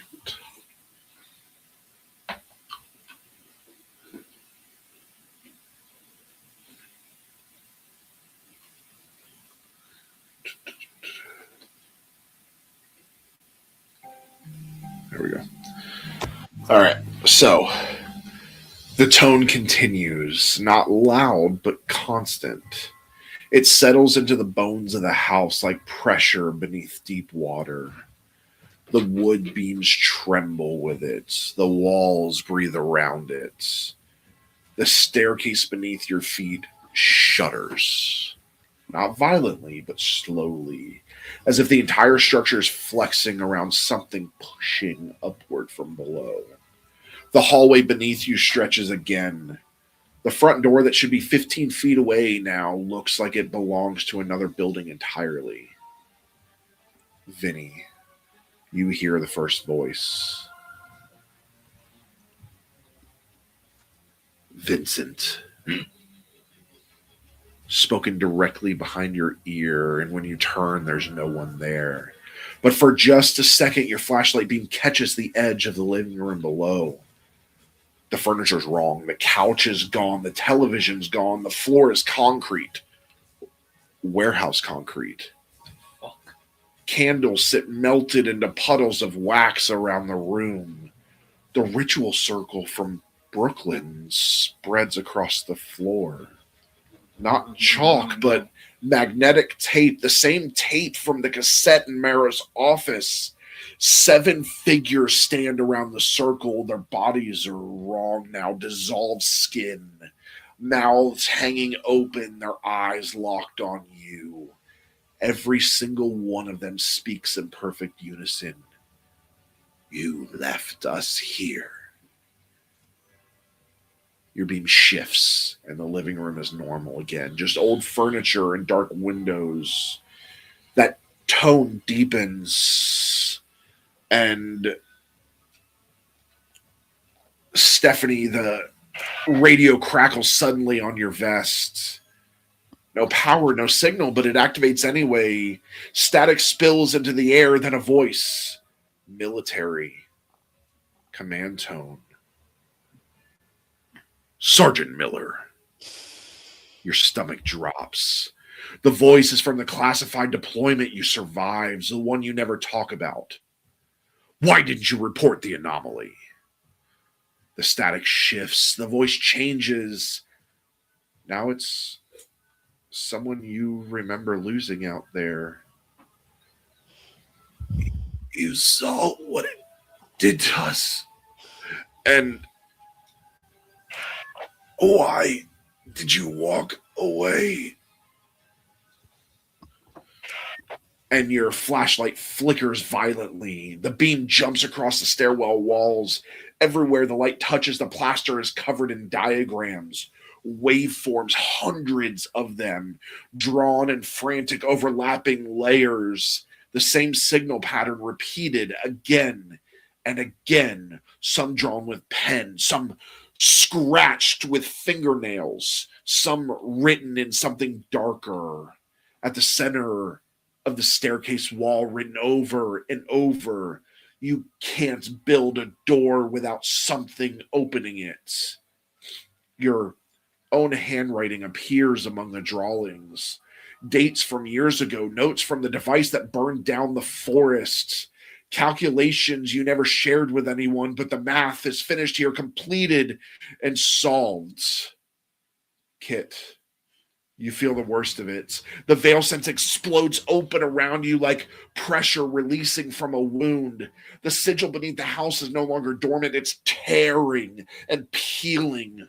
Something vast presses against the underside of reality where the geometry is failing. And through that fracture, something is looking back. The hallway below begins to fill with doors, red doors, hundreds of them. They grow out of the walls like rot spreading through wood. Every one slightly open. Everyone revealing the same hallway behind it, endless, recursive, and breathing. The footsteps from earlier reach the base of the staircase, but no one climbs the steps. Instead, the weight presses against the wood beneath you, as if something massive is standing directly under the floor, listening. And then the tone stops. There's total silence. Then the entire house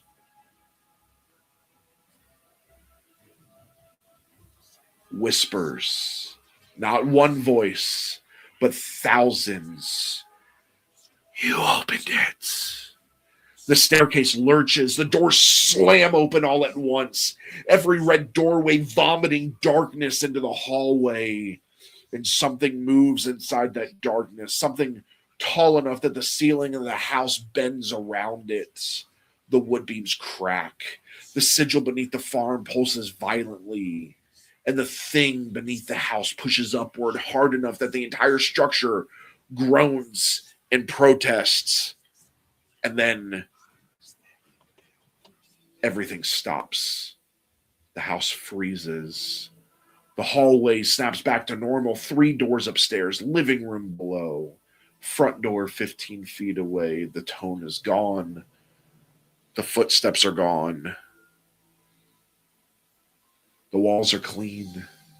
The only thing that remains, carved into the wood of the staircase railing where your hands rest, fresh and deep, 2:13.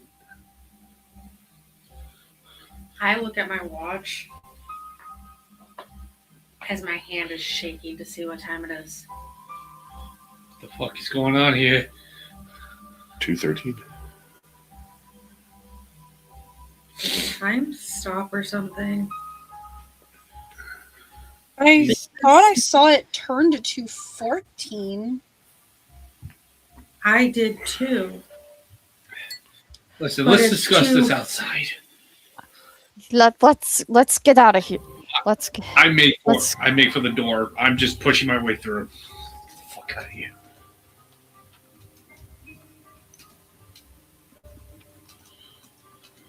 I move down the hallway. I'm following. My eyes are darting around, checking in the little alcoves if I see anything as I'm leaving that may, be of interest or may, kill me. All right. So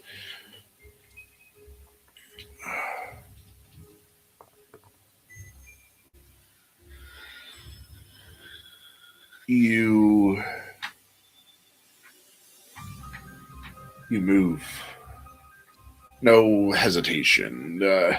Whatever curiosity brought you into the house is gone. Front door's right there, 15 feet away at the end of the hallway. Safe. You descend the last A few steps to the staircase. Excuse me. Stop it. The boards groan under your boots as you step onto the living room floor and you cross to the door. 5 steps, 4, 3. Vinny, you reach for the handle and your hand closes around it. The wood beneath your feet shifts, not violently, but suddenly. The hallway stretches. The door slides away from you as far as if the floor itself is lengthening beneath your feet. You yank the handle anyway, and the latch turns. But when the door opens, there's no porch, no yard, no mist-covered farmland, just another hallway, longer and wider, lined with red doors. The same hallway from the tape. As you're forced through the door, all of you, the front door slams shut behind you. The sound shakes the house hard enough to knock dust from the ceiling beams. The tone returns. This time it's not a clean sound. It's layered. Hundreds of tones stacked together in slightly different frequencies, vibrating through the floorboards like it's a living thing again. And Stephanie, your radio ignites again. The speaker bursts to life with overlapping transmissions. Your deployment. The classified event. Voices screaming over gunfire. Containment breach! We're losing the perimeter! Get the hell out of there! Then your commanding officer's voice cuts through the chaos, clear and cold. You left them. The radio speaker melts slightly, plastic warping inward as the device heats in your hands. Their transmissions do not stop. You left them. You left them. You left them. You stumble as the wall beside you explodes with diagrams again. These are not Marrow's drawings. They're yours. Every prototype you ever designed, every failed experiment, every schematic from the accident that burned the forest down. The wall pulses with equations you never finished solving, and now they're solved perfectly. Final calculation glows faintly across the plaster. A door. Not metaphorical. Engineering. Resonance frequency, phase alignment. The math shows exactly how to build it. The tone beneath the house surges. Kit, your veil sense detonates open once again. The containment beneath the farm is collapsing in slow motion. The buried Sigil network is enormous, miles wide, carved into the earth centuries ago, but it's fractured now. And something beneath it is rising. Not physically, but spatially. Reality bends around it like pressure around a submerged mountain. The thing beneath the house is not climbing. It's unfolding. The hallway in front of you grows longer again. The red doors begin opening one by one. Stephanie, you see the deserted outpost where the anomaly first appeared, bodies scattered across the sand, the sky torn open above them. Vinny, you see the warehouse, the ritual circle, the men you failed to save standing silently in the dark. Tiffany, you see a burning tree line. Firestorm from your experiments. The moment you realize the device had worked too well. Kit, you see something older. Not a memory. A ritual site carved into earth centuries ago. Men standing in a circle, painting the sigil into the soil with blood and ash, holding something down. Every door whispers as it opens. Every whisper the same words. You opened it. The house begins breathing now. And that's not metaphorically. The walls expand and contract and expand again. The floorboards ripple like muscle under skin. The ceiling bends downward as if something massive is pressing against the roof from below. The hallway lights ignites. A dull red glow seeping through the walls. The tone becomes deafening, not through the ears, but inside the skull. The red doors begin slamming open violently, one after another, each revealing the same hallway behind it, endless, recursive, and impossible. Something moves in the distance of that hallway, too tall, too long. Its shape distorts the walls around it. It doesn't walk. It slides towards you. The farmhouse groans under the pressure. The buried sigil beneath the land shatters another segment. Can't you feel the geometry fail beneath your feet, and the thing beneath the farm finally pushes against the surface of the world? The front door appears again suddenly, 10 feet away. Normal wood handle outside the mist-covered farmyard waits beyond the glass. But when you reach for it, a hand presses against the glass from the outside. Not human. It's too long. Too many joints. The fingers stretch across the entire pane. The silhouette of something enormous looms just beyond the door frame. From the other side of the glass, you hear Dr. Mara's voice. You shouldn't have turned off the signal. The hand pushes inward.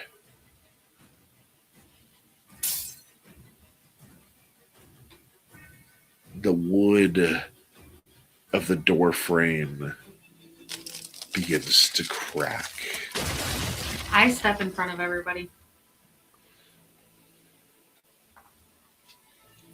I hold my gun.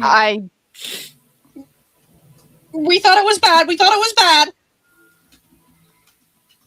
I take position and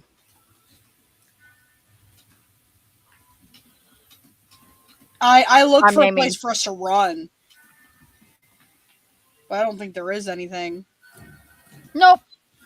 Nope, we're fucked. We're 1000% fucked. Yep. Yep. Let me just bring this shit up. So, the crack in the door frame spreads another inch. The hand presses harder against the glass, and then everything stops. The tone cuts out instantly. The red glow fades from the walls. The doors vanish. The hallway collapses back to its normal shape as if the house returned to normal. The living room returns, old couch, television, dust drifting and flashlight beams. The front door stands exactly where it should be, closed, intact, no cracks, no hands on the glass. So the faint sound of wind brushing the outside siding. Nothing moves, no voices, no shifting floorboards, just the quiet of an old farmhouse again. Try the handle. Pull door. This time, the latch turns smoothly. The door opens outward onto the porch. Cool night air spills into the house. Outside, the mist hangs low over the fields exactly as it did before you entered. The gravel driveway stretches away under the dim glow of the headlights still shining from the car. There's no figure in the yard, no movement across the farmland. The barn sits silent. The windmill stands still. Behind you, the house creaks softly, the same tired sound of old beams settling into place. I run for the car to go start it. Yeah. Like I'm not even waiting for the others. I'm just running for the car. Oh, yeah. Okay. So as you step out, Right. the grass is wet beneath your boots as you cross the yard and return to the car. Engine starts without hesitation. The dashboard lights glow faintly in the dark. I just reflexively check the time. It's 3 o'clock. I was like, hurry the fuck up! Back to the motel. Yep. Okay. Oh, yep. All right. The lights are on. I'd gun it. As you drive back, the mist begins to thin as you approach Redwood Falls again. Few emergency lights still flicker faintly in the distance near the clinic, but the streets themselves are mostly calm now, and you reach the hotel. Parking lot still wet from the rain earlier. The neon sign hums faintly overhead as the town's power grid slowly returns to life. Few of the room lights glow dimly through the curtains. And you are here to go to sleep. I looked at the others before we go to bed. Okay. All right. I don't know what the fuck happened. I don't know what that house is. But oh God, Jesus, I don't even know what to think anymore. I don't know what to do think. Research, We gotta do something. and we're gonna have to go back. Are you fucking nuts? You want to go round 2 with that thing? Tiffany goes to her room and shuts the door without speaking.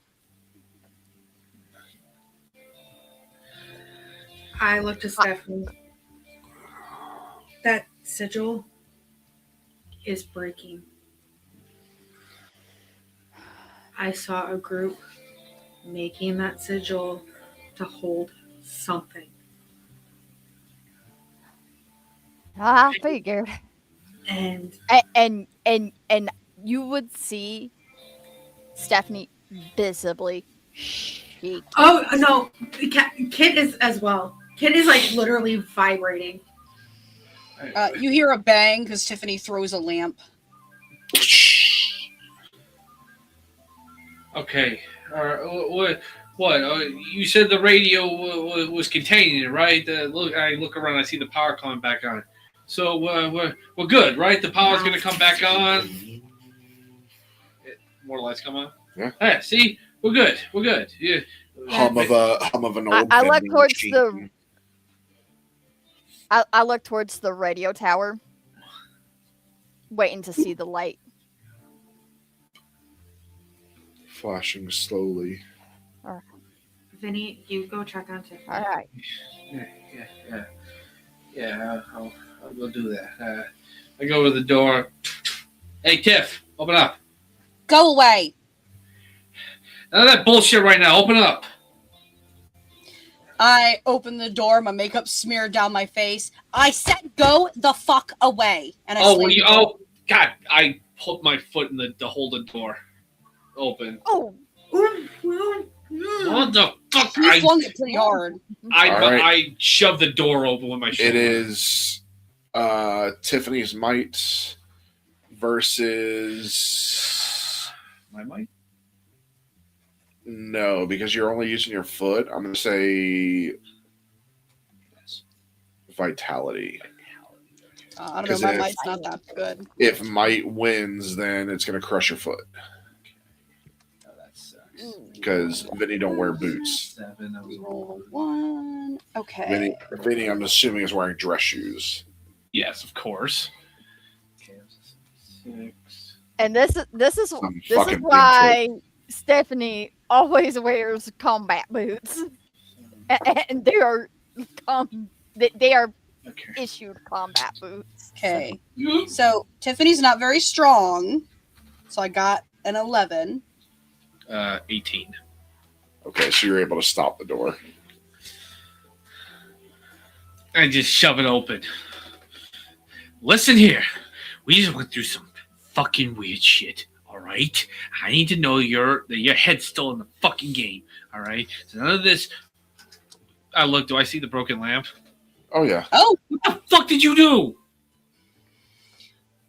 what the fuck do you think I did? It flew. You know what? At this point, a fucking fighting fish could show up, and I wouldn't be fucking surprised. Flying armor? Sure, why not? All right. Look, I didn't exactly fucking sign up for this, and I'm really over it.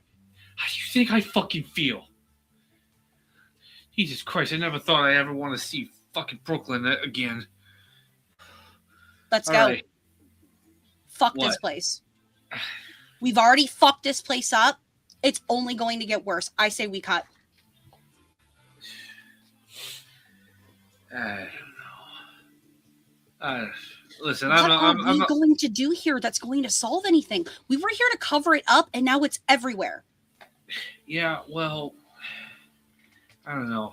I don't think running's gonna do us any good. It's not. Besides, you think those fucks and whatever the fucking Looney Tune organization are just gonna let us walk away from this? Probably not. Trust me when I say this. We're in deep, and we're gonna have to just figure a way out of this. Oh, we're wearing our concrete shoes.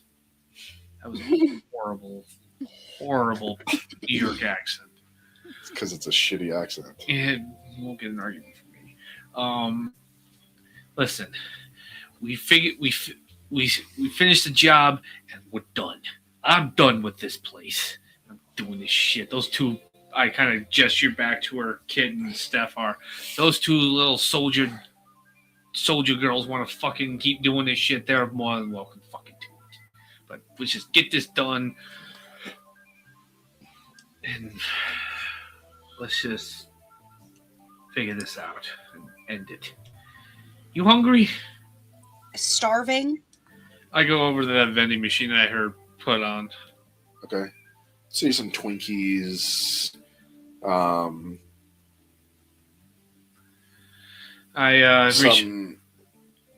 like those. Remember the old school Coke and Pepsi cans? Yeah, I pull out some change and I try and use it. Okay. Wait, is this like a good one or is this a bad one? It's decent. It doesn't get stuck, does it? No. Okay, good. I grab it. And I just kind of give some snacks and a drink to Tiff. Yeah, have that. I'm going to bed. Thanks. I'll see you in the morning. Yeah. I just kind of open my door, just eat some snacks, and I just go to bed. I'm just kind of... I keep the gun under my pillow. Okay. Yeah, I think Tiffany sleeps with a gun under her pillow, too.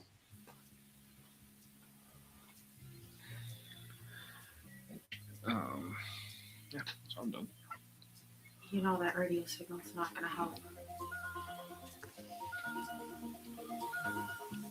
Not anymore. We done fucked it up. Yep.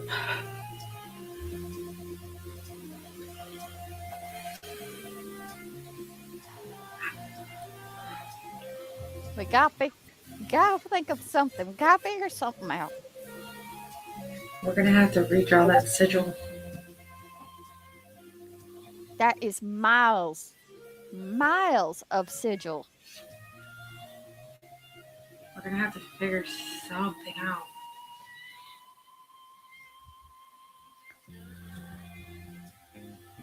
Is there any way we can contact the handler and see if we can't get other teams to help with the containment? Because we fucked up. And we fucked up bad. Because instead of listening to the person that knows therapist and that, we had two people, brand new people, decide to just blow shit up. Yeah, but at the time, We thought the clinic was the key, and it's not. no, it was the goddamn house. We went in with incomplete information before we did shit. We should have checked out the house first. But shoulda, woulda, coulda.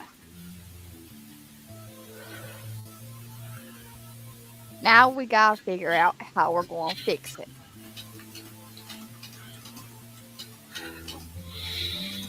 And honestly,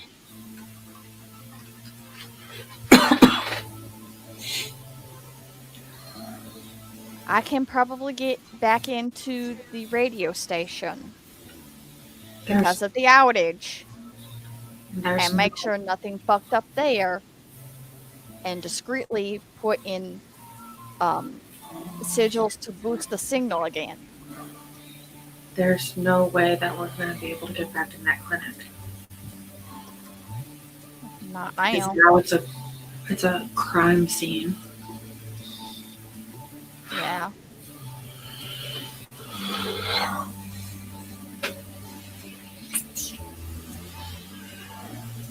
You can try the handler, see if he'll pick up.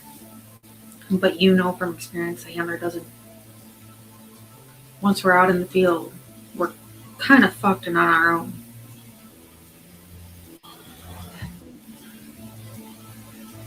Yeah.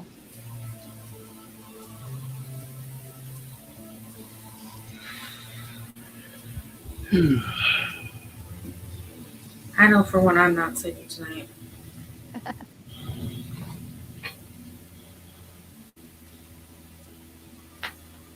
That makes two of us. Do we just want to not sleep together? I can phrase this properly.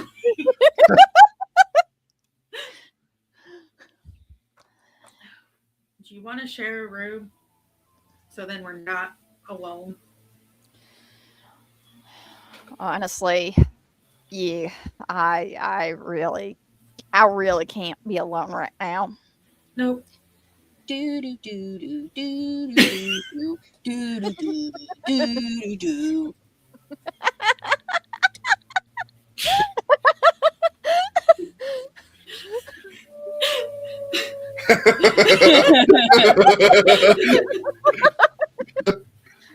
Oh, God, I know.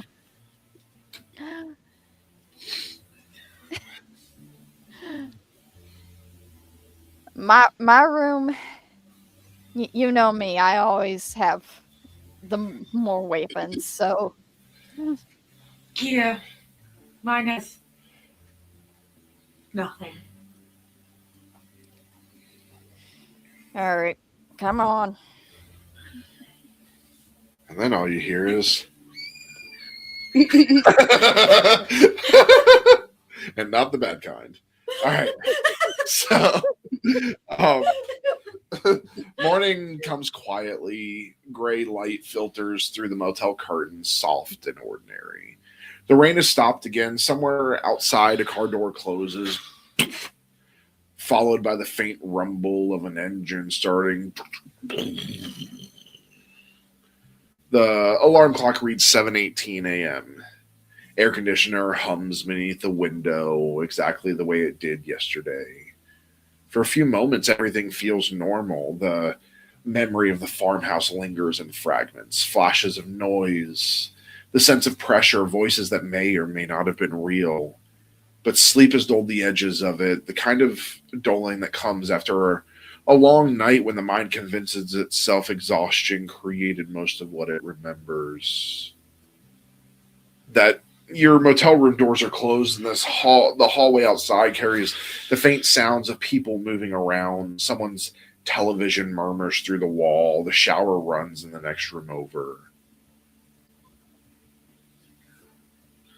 Is there phones in the room? Is there what? Phones in the room?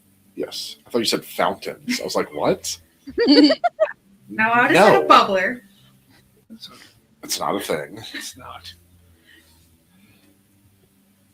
Oh. Yeah, there's rotary phones in the room. I call the handler. Okay.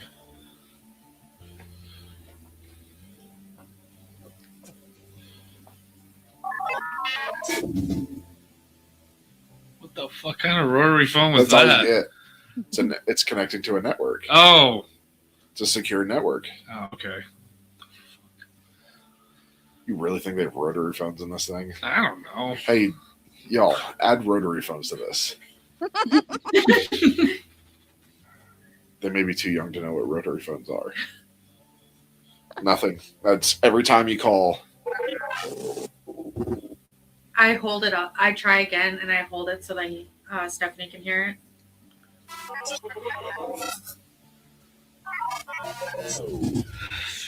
Some of their new sound effects, by the way. Sounds like it's trying to connect, but not quite getting through.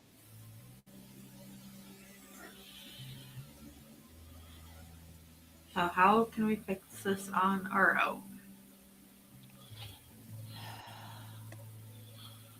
Because would we know how far the next town over would be? 100 miles.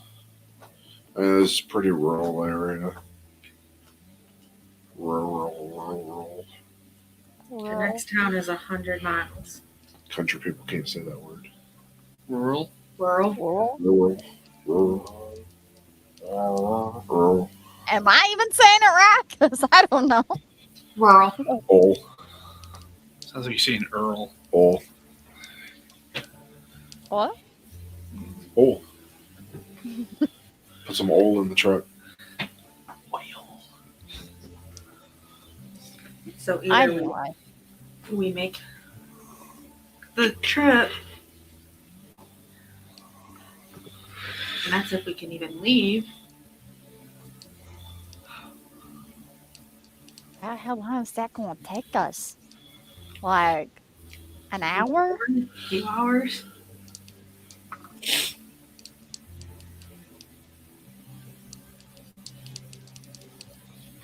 Would I get the sense of how long it would take for the sigil to break? Like how long we have until the sigil breaks? No idea. Not unless you go back to the house. I have no idea how long we have until the sigil breaks, but we need to figure this out now. And we need to try and get 2 newbies to snap out of fear. I wake up, get dressed. I kind of just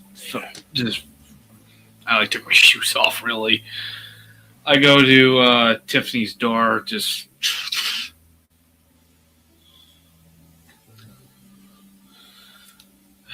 I don't hear anything, so I kind of just walk toward to Kit's door, and same thing. Nothing. Son of a bitch. I walk back to Tiff's door and just. I get up and open the door.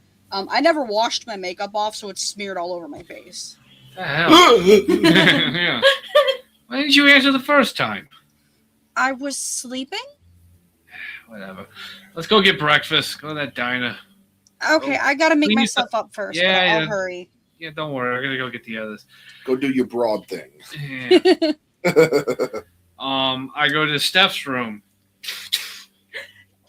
I open the door. Kit answers the door, Fuck are you wiping doing? her mouth. Fuck you two. You doing here? This ain't. I look at the door. This ain't your room. Something smells fishy here. Wow. Damn!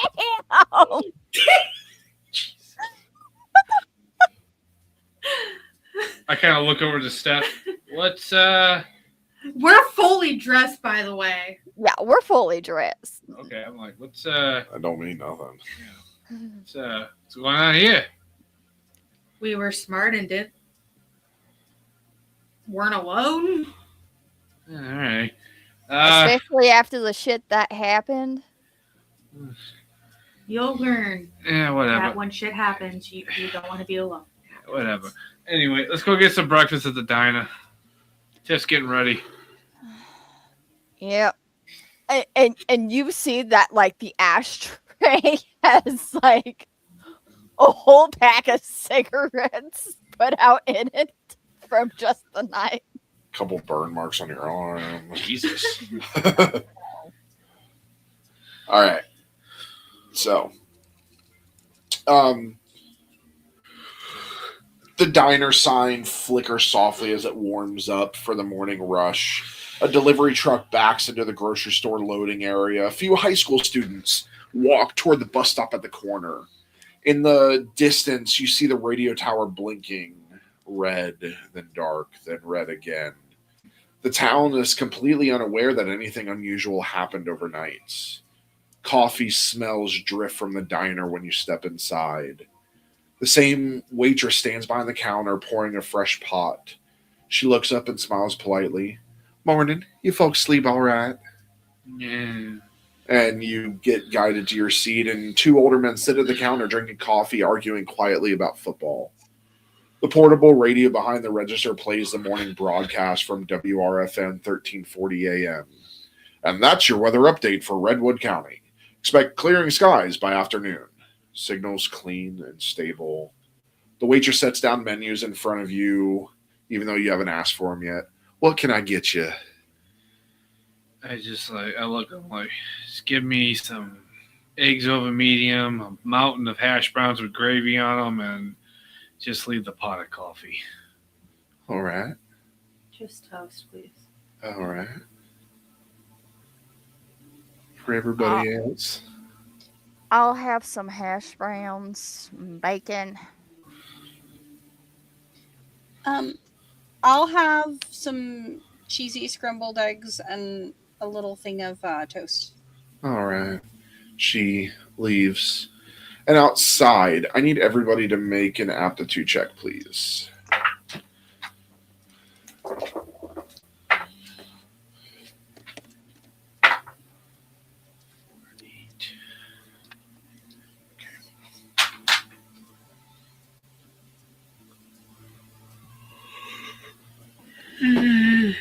Vinny. Oh, 13.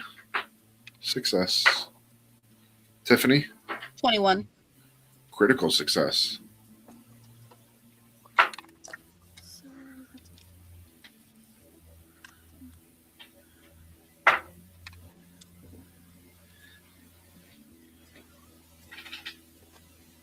Hey, stop it.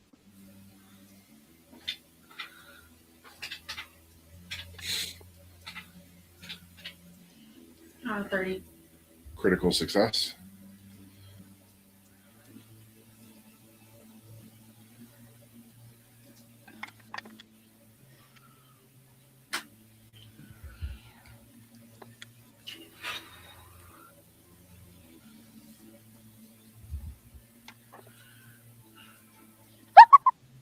Oh my god. These rolls, man.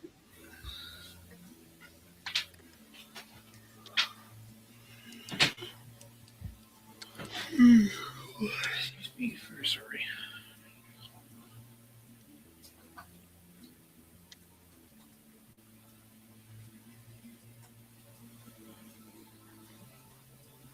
Oh. 30. Critical success. All of you look outside the diner window, and a newspaper box sits near the curb. The top headline reads, Community Sleep Workshop draws local attention. You recognize the date.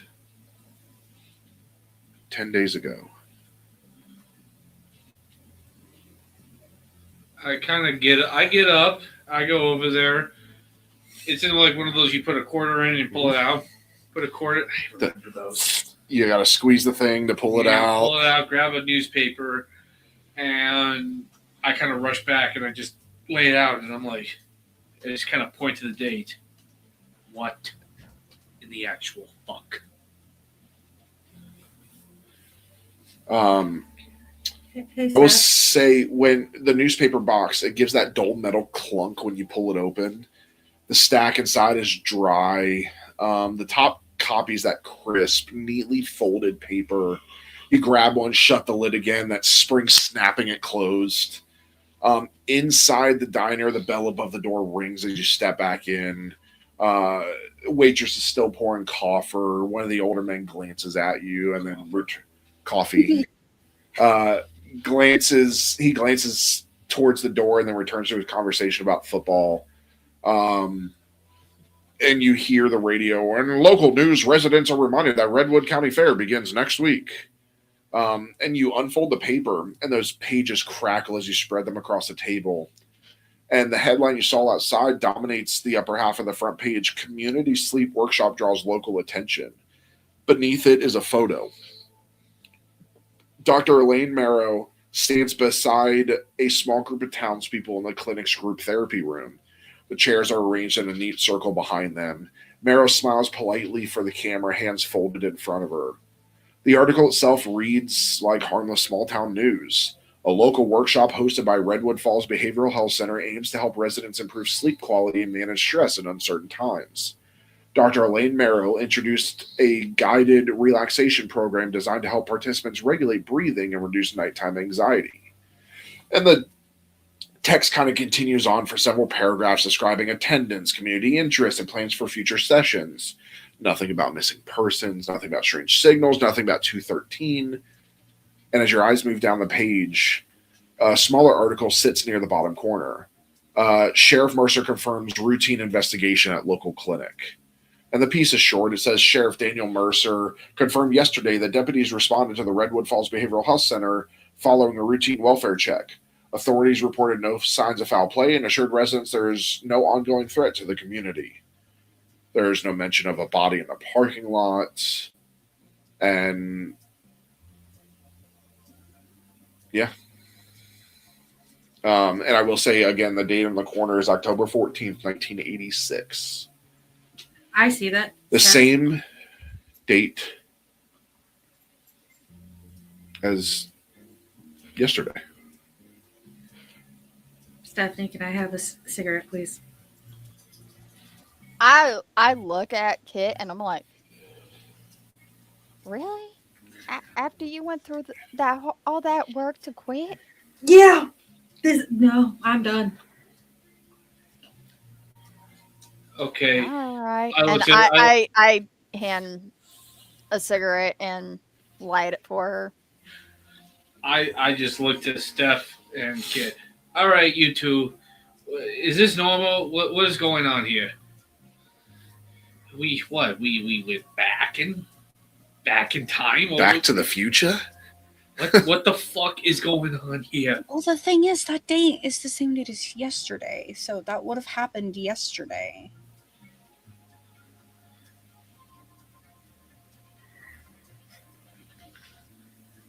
I've never experienced this before.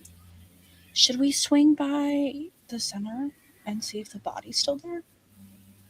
Actually, Or the investigation? I'm assuming they would have moved the body. I pull out the sports section. Excuse me for a moment. I get up from the thing and I run to the payphone. While he's gone, I steal a drink of Vinny's coffee because I didn't order anything to drink. That's a wow. Good move. That's yeah, I run to the payphone. Okay. Are you going to call your bookie? Yeah. Good call. I ring up. I pull the ring and I make a call to a number in Benter's. Okay. Come on, pick up. Hello. Hey, Charlie, that you? Who the hell is this? Charlie, it's Vinny. You know me. What the hell do you want? Hey. I gotta play. I want. You still taking bets? You still taking bets today for the upcoming Giants game? Yeah. All right. I want to put 100 grand. You know I'm good for it. 5 points on the spread. And I throw some gambling techno. I don't gamble. Techno babble. I don't fucking gamble, and it's been a while since I've seen Casino. God.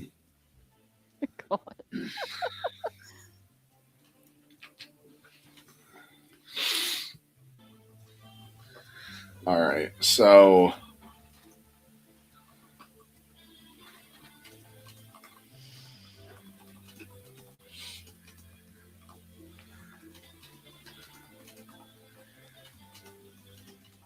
listen, Vinny's getting something out of this fucking mission.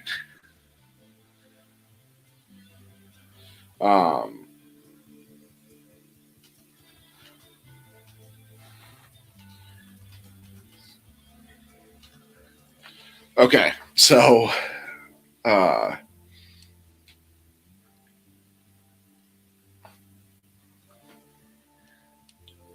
you see that in that sports section, you see the Giants versus Washington Sunday afternoon.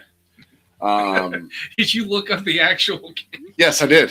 Just out of curiosity, did the Giants actually win that game? Let's see.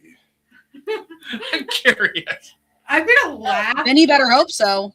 Yeah, because Vinny's about to be got down at $100,000. Actually, no. The way this works, it's gonna. If you. You better keep your fingers crossed for this shit. Well, I mean, I would assume Vinny would already know the outcome of the game, so that's why he would make it adjust. But you did personally look it up. Yeah, that's true. Let's see. Hold on. 1986 NFL scores. I gotta find it. Well, actually, no. This is the points. This is the points manipulation. Actually, I'm sorry. It's the Giants versus Philly. Oh, the Eagles. Yeah, the Giants did win 35-3. Okay, good. So, also, so the way that I know a little bit, the point spread stuff is a little different than actually winning. You don't necessarily have to win the game. You put points on certain things. So, but yeah, in this case, Vinny did call it to win. So he's gonna make some money. But when you talk about it, he goes, "You sure about that? Everyone's leaning the other way."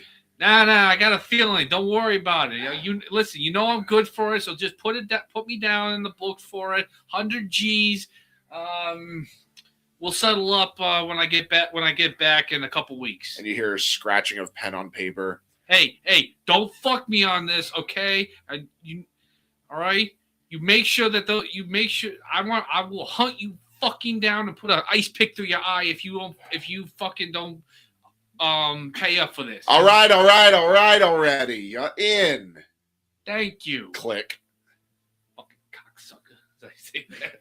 And I go back I grab the sports section and I go back to I go sit down and it's like when you get back to the table, your cup, she refilled it, but when she tried to wipe her lipstick off, she left a little bit on there. The fuck? Who did this? I turned the other way, like all casual. I see you. Hey, anybody living in Miami? I hold up the thing. I know a guy in Miami. I'm out. You can make a quick buck if you want. I don't really have that much money anymore. Don't worry. Let's see. You live in Miami? No, originally I lived in California. All right. Well, I look at the thing. I'm like, wait a minute. The Dolphins actually play. You're making him have to do actually research. Yeah. The sigh as he has to open Google again. Oh, listen, everybody, we're making some fucking money here. Yeah, all right? Miami beat Buffalo 27-14.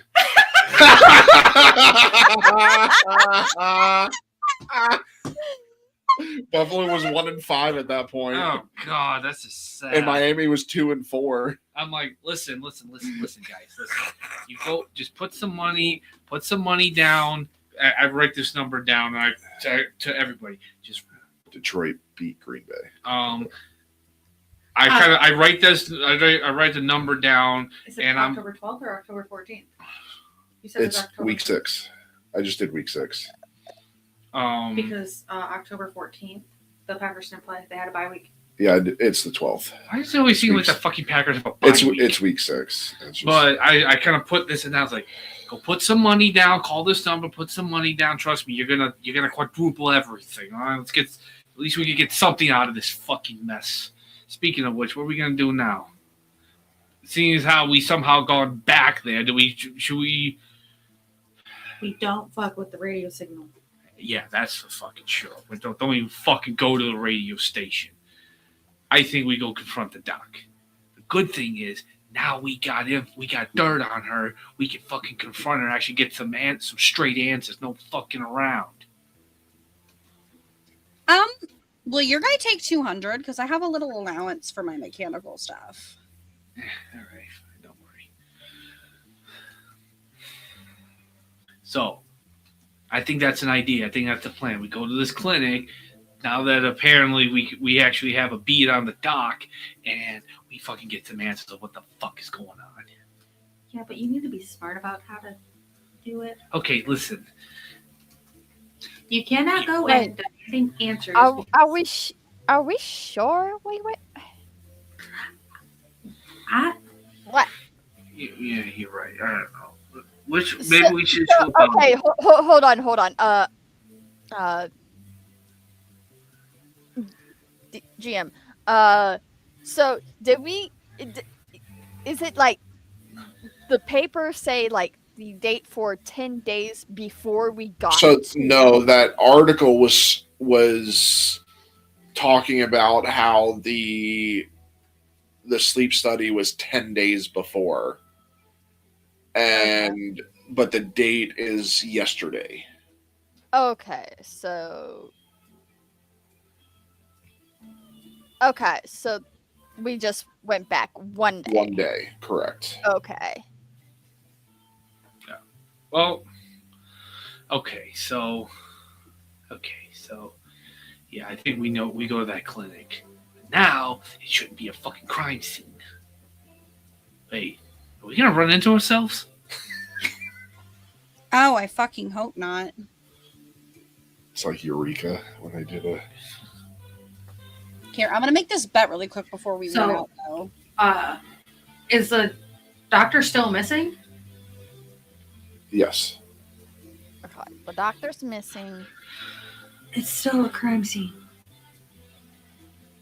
We're still not going to get access to the clinic. Well, what do you want to do? You want to go back to the back at square one? What do you want to do? You want to go back to the house?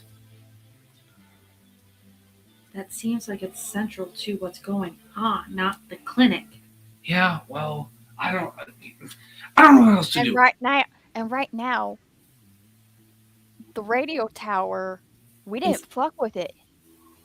Yeah, we could try to reinforce everything that's going on at the house. Well, how do we reinforce it? I looked at Steph and Kid. We check the sigil. Okay, fine. We check the sigil. If it's fracturing, or yeah, and we're on our own. That sigil. Okay.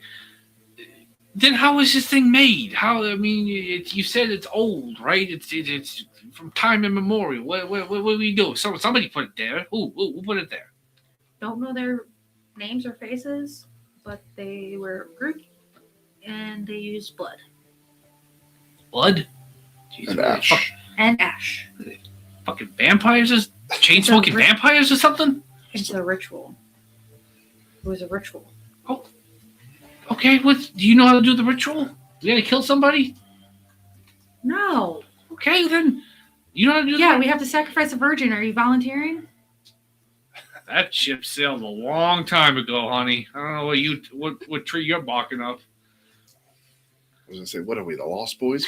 Came out a year later. 1987. Listen, okay, do you know how to do this ritual? No.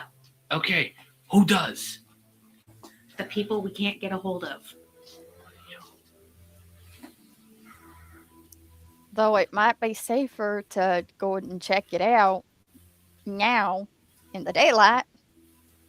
Yeah. And not enter the house. That's for fucking sure. I ain't going in that house unless I have a way to get out.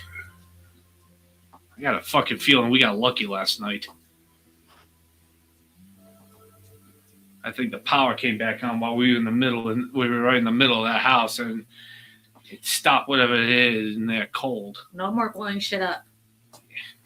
Listen, if I had known that thing was that tower, the power to that tower was keeping things going, I never would have suggested touching it. I was just trying to get the fucking cops out of the way there. And if I remember correctly, you didn't really exactly all, like my first plan. Which, by the way, wouldn't have blown up the fucking power grid. So... And I also suggested we go to the house, but no. You want to focus on the clinic. I kind of look around to make sure there's nobody overhearing us. Oh, I'm whispering. I'm kind of like harsh whispering, you know. But listen, I still think there might be some answer there. But I agree. The answer, the solutions to everything are at the house. But we're running out of options here. I don't unless you think that there's a fucking notes on the actual ritual in that clinic. I just got to shrug.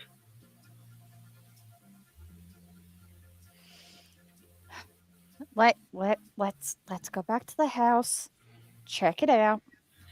I look at the picture of all the people that were in the sleep clinic to see if I recognize anyone. Nope. Not the sheriff? Nope.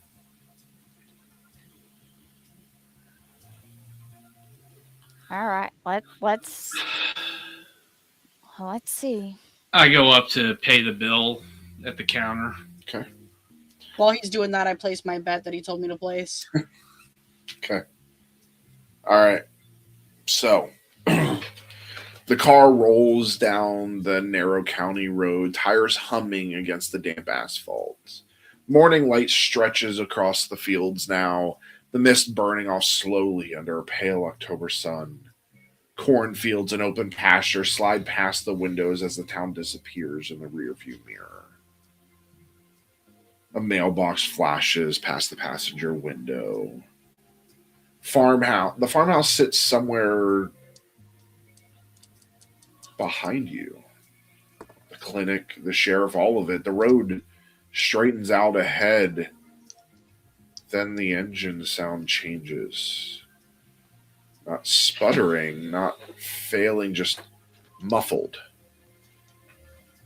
The fields outside the windows blur slightly, the colors bleeding together like wet ink across paper.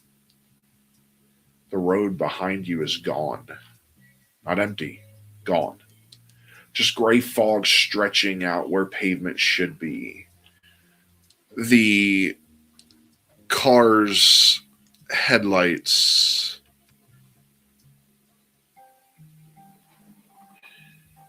flicker once, even though it's daytime. The radio snaps on by itself. Static floods the speakers.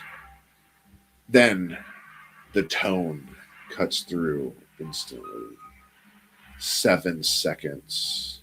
Perfectly clean. And when the sound stops, the car's no longer moving. The engine's still running, but the tires are not on asphalt. They crunch slowly against gravel. The windshield wipers drag across the glass even though it's no longer raining. Outside the windows, the mist has returned, heavy and low. The farmhouse stands directly in front of you, exactly where it was last night. The same gravel drive, the same leaning porch, the same windmill frozen against the sky. Why do I have a feeling we never left the farmhouse? Let's look around. The farmhouse door stands open. It was closed when you left. Now it hangs slightly ajar. Darkness waits inside the entryway. But the house isn't the same. The windows are wrong. Every pane reflects something that's not the yard. Hallways, red doors, endless corridors stretching deeper into the structure than the building should allow. The windmill behind the barn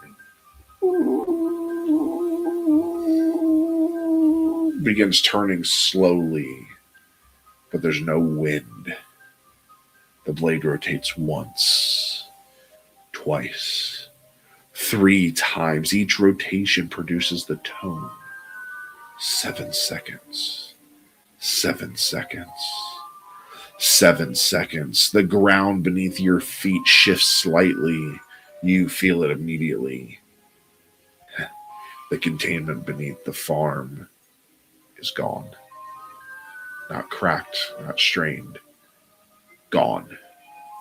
The thing beneath the land is no longer pressing upward. It's here. Not under the house. Inside of it. The front door creaks wider on its hinges. The house exhales a long, slow breath, and from somewhere deep inside the structure, all red doors slam shut at once, locking you inside. We didn't go inside the house. We're still outside. No, you're not. You both. I was right. God damn it. I was right. We never left the fucking house. Oh, shit. Did I actually make that bet? Nope. Damn it. No riches for Vinny. I look at the group. The containment field is gone. Well, fuck. We need to make another.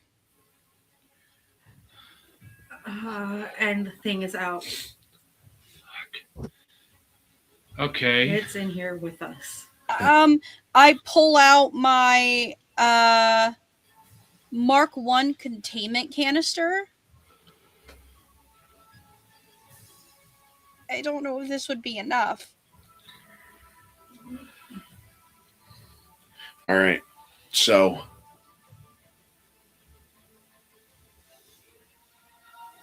the latch on the front door clicks. The tone returns. Constant, not even 7 seconds now.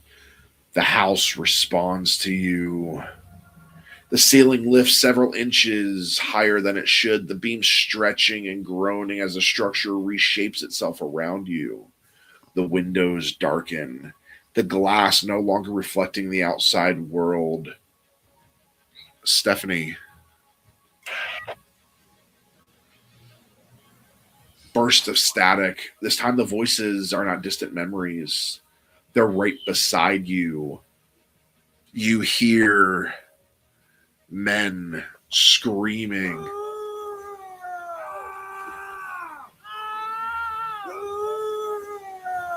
The sounds of fighting, and you hear your commanding officer shouting over the chaos, "You were supposed to hold the line!" The voice moves around you, circling through the room. You left them to die.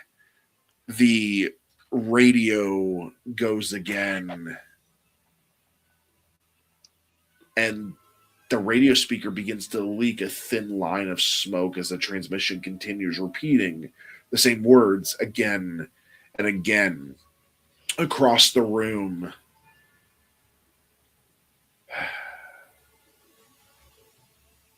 The kitchen doorway stretches wider than before.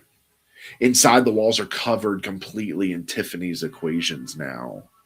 Thousands of them layered over one another. Your handwriting, your prototypes, your devices. The math no longer ends in a solution. It ends in a message carved through the center of the calculations. You built the key. The kitchen floorboards split open with a dry, cracking sound. Beneath you lies the buried sigil Kit sensed earlier, except it's no longer buried. The ancient pattern glows faintly beneath the wood. Its lines broken and warped. The geometry that once held something back now forms a shape of a doorway. Something is pushing through it. Your veil sense erupts into pain behind your eyes. Reality itself bends the room like a lens under pressure. The geometry of the house twists violently while sliding inches at a time without sound. The second floor hallway suddenly extends downward into the living room like a throat opening in the ceiling. Red doors bloom along the walls. 1, 2, 10, 20. Dozens. Every single one slowly swings open. Inside, each doorway waits a scene from your past. The warehouse, the burning forests, the desert anomaly, the ritual site beneath ancient stars. Every failure, every decision, every moment you walked away when something should have been stopped. The house feeds on it. The floorboards pulse beneath your feet like muscles beneath skin. And that tone deepens again. It's vibrating inside your skulls. Vinny, you hear footsteps behind you. The men from Brooklyn stand in the room. Not ghosts or illusions. Their bodies half dissolved, eyes open and fixed on you. You left us here, they say together. Stephanie, your radio screams again. You abandon the mission. Tiffany, equations begin rewriting themselves across the walls. New formulas appearing faster than your mind can process them. Kit, you watch ancient sigils beneath the floor twist into something completely different. The containment pattern was never meant to hold something in. It was meant to hold something asleep. The house groans loudly. Every door slams shut at the same time.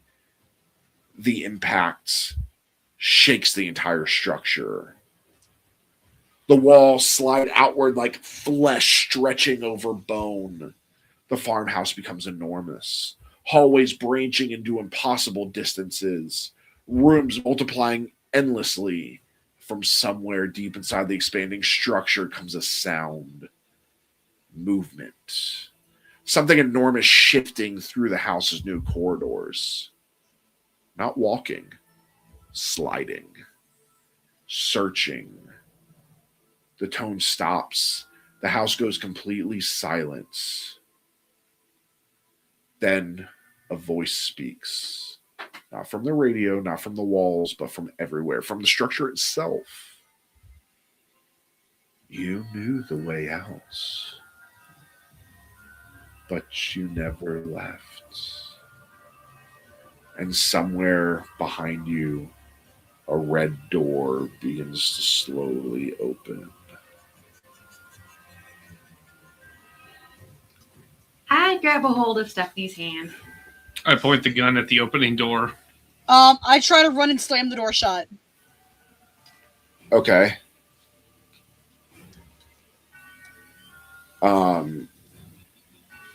As I'm pointing my other hand down with my pistol. Yep. As you do that, you're stopped in your tracks. A voice hits you, coming from everywhere. You walked through my dream. You call this place a house. To the people before you, it was a cage. They carved their shapes into the earth. They sang the same note over and over and over. They believed the sound would keep me sleeping. That red door opens a little wider. Something shifts beyond it. You built your towers. You wrapped the sky in wires and machines. And without knowing, you kept singing the song. You thought the signal was the prison. But it was the lullaby. And you turned it off. You are the first to wake me in a very long time.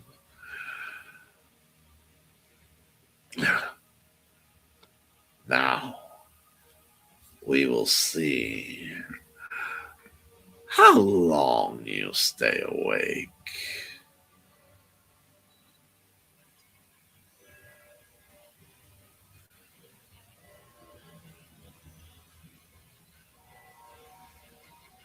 Oh, shit. Can I move at all, or am I still stuck in place? You are all frozen in place. Like I can't even raise my gun. Nope. Can I speak? You can speak, but you cannot move. What do you want from us? I looked at Stephanie. We need to stay awake. I have a very, very bad feeling about if we close our eyes. Yeah.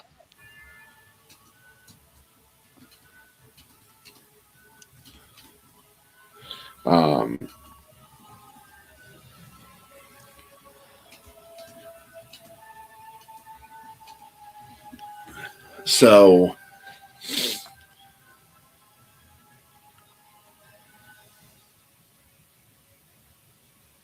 the red door opens wider. Fuck.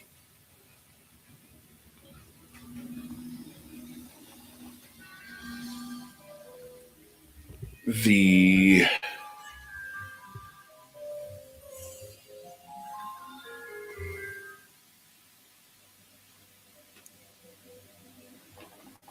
depth behind it folds outward into the room like something unfolding from another space. At first, it has no clear shape, only movements. Angles that do not belong in the room begin sliding into existence. The air bends around something pushing through the doorway. The edges of its form warping the walls like heat over asphalt. Then, the thing forces itself fully into the house. It's tall enough that the ceiling bends downward where its body presses against it. The structure groans as beams warp around the creature's height. Its limbs are long, far too long, jointed in places that do not follow human anatomy.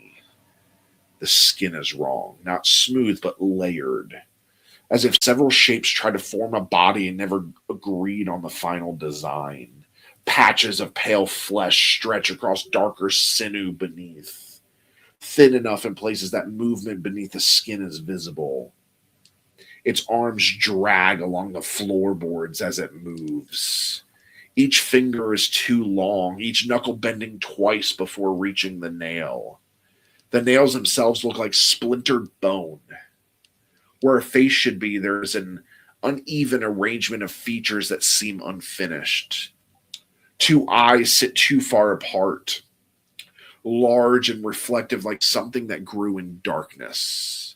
A second set of smaller eyes rests lower along the jawline, blinking slowly at different intervals. Its mouth is wide, stretching almost ear to ear, but the teeth inside are blunt and uneven, as if meant for grinding rather than tearing. When it breathes, the sound echoes through the house. The creature unfolds itself to its full height in the living room. The red door behind it closes. The house goes completely silent. Then it begins moving toward you, one by one. Stephanie, the creature bends down slowly, joints cracking softly as its upper body folds towards you. One of its long arms lifts, the fingers hovering inches from your shoulder without touching. Its head tilts sideways, studying you. Then it leans close enough that its breath brushes your ear. Its voice isn't spoken aloud, it's directly into the space behind your eyes. You held the line, but not long enough. Images push into your mind without permission. The desert outposts, the anomaly tearing open the sky, and screaming for evacuation the moment you ran. The creature's breath moves through your hair. You left them in the dark. Its head slowly lifts away. Vinny. The floorboards creak loudly beneath its weight as it crosses the room. It crouches in front of you, its enormous frame folding like something built for cramped spaces. One long finger drags lightly across the wooden floor near your shoe. The creature's lower set of eyes blinks slowly. You saw the circle. The warehouse flickers across the walls. Candles, tape, bodies dissolving in ritual. It leans closer until its mouth nearly touches your ear. You knew the door was opening. You left anyway. It turns towards Tiffany. Its body straightens again, scraping lightly against the ceiling beams. One of the long fingers drifts across the kitchen doorway where your equations still cover the walls. The creature watches the symbols carefully. Then it smiles appreciatively. You were the closest. The burned forest appears in the windows around the room, fire stretching across the tree line. The moment the device activated, it lowers its head beside your ear. You built the key, and you were afraid to turn it. Almost carries admiration. Finally, it approaches Kit. I DM'd you something. The house itself reacts when it gets close to you. The buried sigil beneath the floor flickers faintly, the broken geometry trying weakly to respond to your presence. It crouches lower than before. Its many eyes blink slowly, studying you with something like recognition. You saw the cage. The ancient ritual site fills the room. Men carving symbols into the earth centuries ago. Blood and dirt. The long effort to bury the thing beneath the land. The creature's voice lowers. You saw what they built to hold me. And you turned off the song. And then straightens. Its massive frame unfolds to full height once more, bending the ceiling beams around it. The red door behind you opens again. The creature begins sliding back towards it. Before stepping through it, looks back to you. Every eye in its twisted face focuses on one of you. And the voice returns one final time. Stay. Or run. The red doorway widens further. Beyond it stretches the endless hallway, and somewhere very far down the corridor, something else begins moving. And that's where we're going to end tonight. Fuck you. Fuck you. Fuck you. Son of a bitch. Fuck!